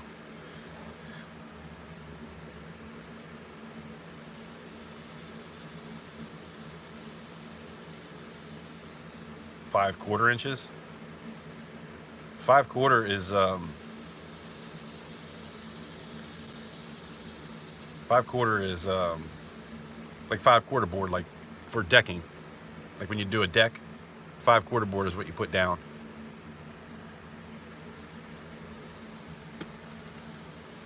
Five quarters is 1.25 inches. Get it? 5/4. So that's pretty thin.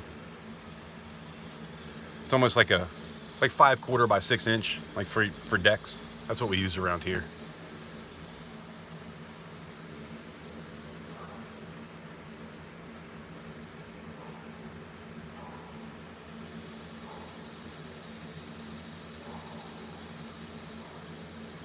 You want a bison for a pet?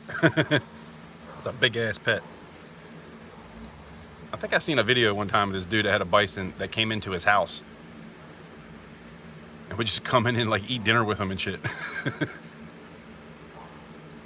You have to have a big ass house for that. Like, what did that door look like? I don't remember the door. I just remember them being in the house. I was like, that's different. There's some double doors on there.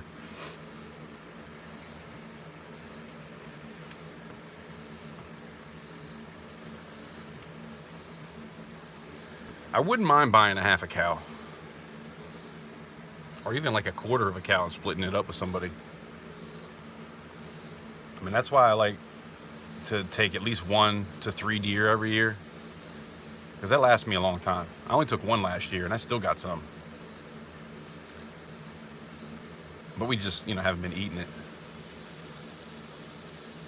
probably as much as I should, but I also know I only had one, so I wanted to make it last. The year I had 3, I think I went through the 3 faster than I did this one.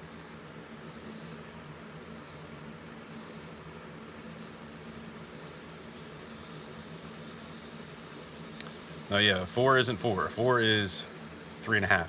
A 2x4 is 1.5 by 3.5, if you measure it with like a tape measure.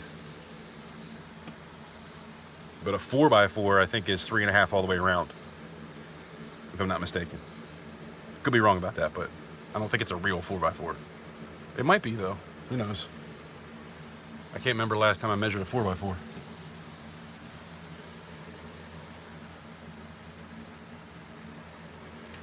I do got one in here. I'm kind of curious now. What's a tape measure? Let's see. Yep, a 4x4 is 3.5.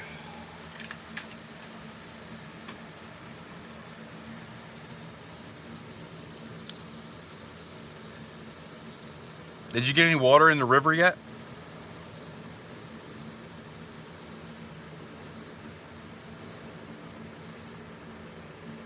Yep, I think a bison would be cooler than a goat.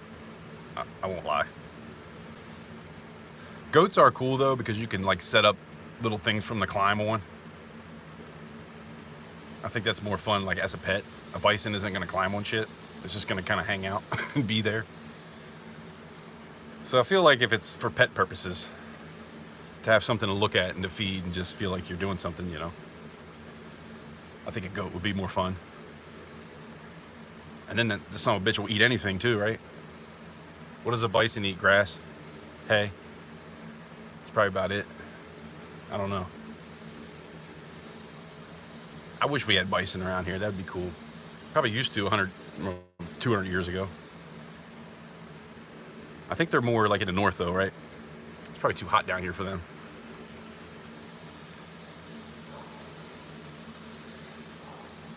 All right, bud. Broke Stacker. We'll see you soon. I'm about to get off here. I was trying to hit 180 minutes and we're at 192, so I've been going for a while. I got 23 likes. I appreciate you guys hanging out with me. Like I said, I'm shooting for next Friday, 8 o'clock Eastern Standard Time. Having an auction. Let's see what I can get done by then. And then possibly going live earlier in the day. Instead of 2:30, I might have to push it to earlier in the day on Tuesdays and Thursdays. Although Tuesday might be hard. It might be more like Thursdays. I want to at least be live once a week. Twice a week is hard sometimes, but I've been able to make it work. But sorry, I got down to 20%. I forgot what the hell I was saying. So yeah, next Friday, try to have an auction. I might change the timing on a Thursday. Next Thursday, I might go live at like 9, 10 in the morning because it's cooler. Do some pours. Tuesdays, I don't know how much longer I'm going to do Tuesdays. I might cut the Tuesdays until the weather breaks. We'll see.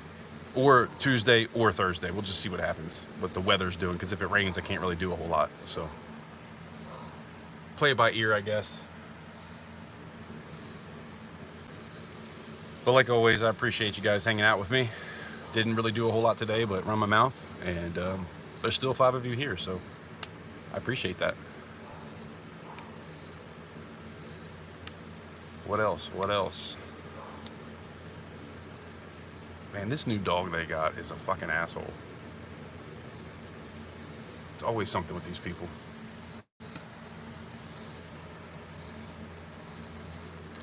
Anyway.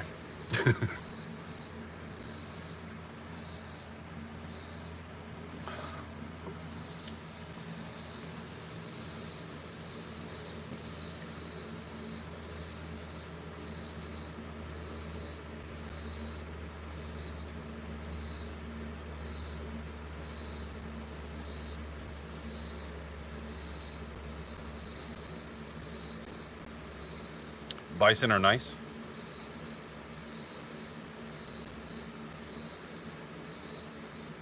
It'd be kind of cool if you got on top of it and rode it.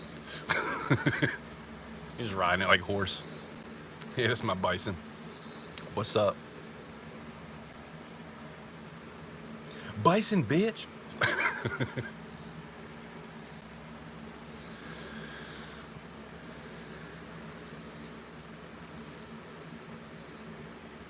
Me and the cat have humans talk.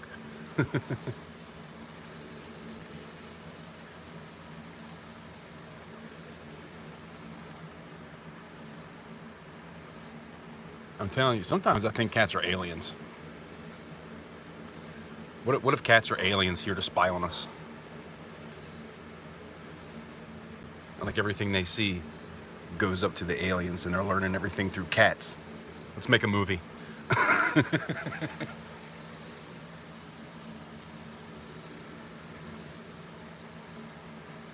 Yeah, we got 3 cats and a dog. Not by choice, by the way. I've had cats in the past. I can't stand having hair all over my shirts, and it aggravates the crap out of me when I do. So I never really liked cats, but I gave in.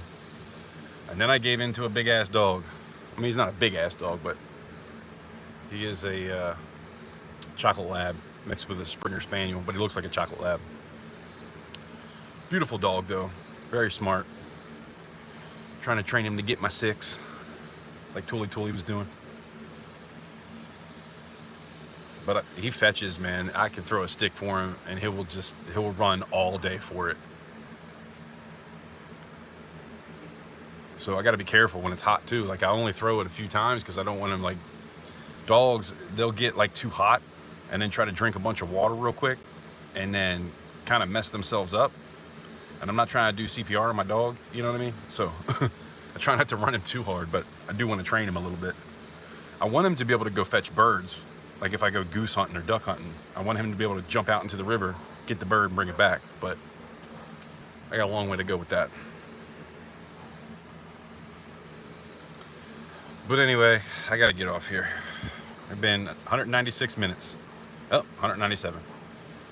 23 likes. There's still 3 people hanging out. I do appreciate you guys. Next time, we'll try to do some kind of pouring. I don't know if I'll be live Tuesday. I might wait till Thursday, but we'll see what happens. I also don't like to break what it is I'm doing. It seems like they pushed me into the algorithm for a little while and then pulled me back because I didn't monetize. I don't know. That's just my thought process, but I'm sure if I'm actually doing something, I would hold people a little bit better too. Just running my mouth, people are like, oh, what the hell? Let me go find something cool to watch. I get it. It is what it is. But to you 3, I love you guys. I really do. I appreciate the hell out of everybody that even gives me a minute of your time. And some of you have been here all day. And some of you are here every time. And I really appreciate that. So words, there's not enough words to express what that means to me. So thank you. I have to say it. I always feel like I don't say enough, but it does mean a lot to me, especially when you guys show up for the auctions and help me out. I love it, and it means a lot. So thank you. I do appreciate it, but I am going to end this here. So, like I always say, oh, Gold Sniping Farmer's back. About to end this though. We're gonna, I'll be seeing y'all soon. We'll do something next Friday. I'm gonna have an auction, one way or another. I don't know how many pours I'll have, but we'll be doing something. Next Tuesday, I might or might not be live, but next Thursday, I'll definitely be live. In the morning, probably. It's too hot. But Tuesday, I don't know. I might even, next week, maybe even tomorrow, if I'm early, I might go on. We'll see if anybody pops in, you know. I might not be so talkative. I might just kind of be working, but whatever. You get watch hours that way, right? If you're not live, you're not getting any hours. That's for sure. But anyway, I do appreciate you guys. You mean a lot to me. Thank you for coming in, for popping in and re-popping in. Gold Sniping Farmer, appreciate that. I know everybody's busy and got things to do, so I do appreciate when you stop back in. It means a lot to me. Invisible River Ranch, you're amazing. Gold Sniping Farmer.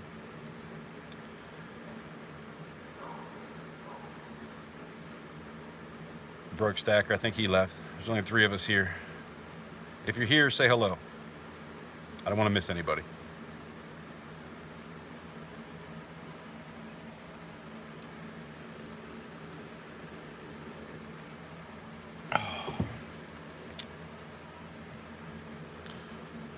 Oh, Carol's still here.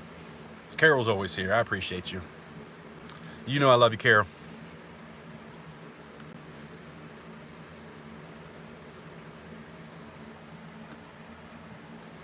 Oh, you've been lurking? Man, I appreciate that. The lurking gets me the hour, so we'll get to 4,000 one day. I don't know if I'll ever do anything with it, but, you know, we'll get there. When I realized you had to have a million views to get $1,000, I'm like, yeah, I don't know about this. Maybe in a couple years. But, hey, I'm willing to put in the work, so we'll get there at some point. But anyway, I've been running my mouth for 200 minutes, so I'm going to get off here. I do appreciate you guys, like I say, all the time. Thank you for hanging out. And like I always say, I appreciate you stopping by. Hopefully I'll see you on the next one. Have a great day.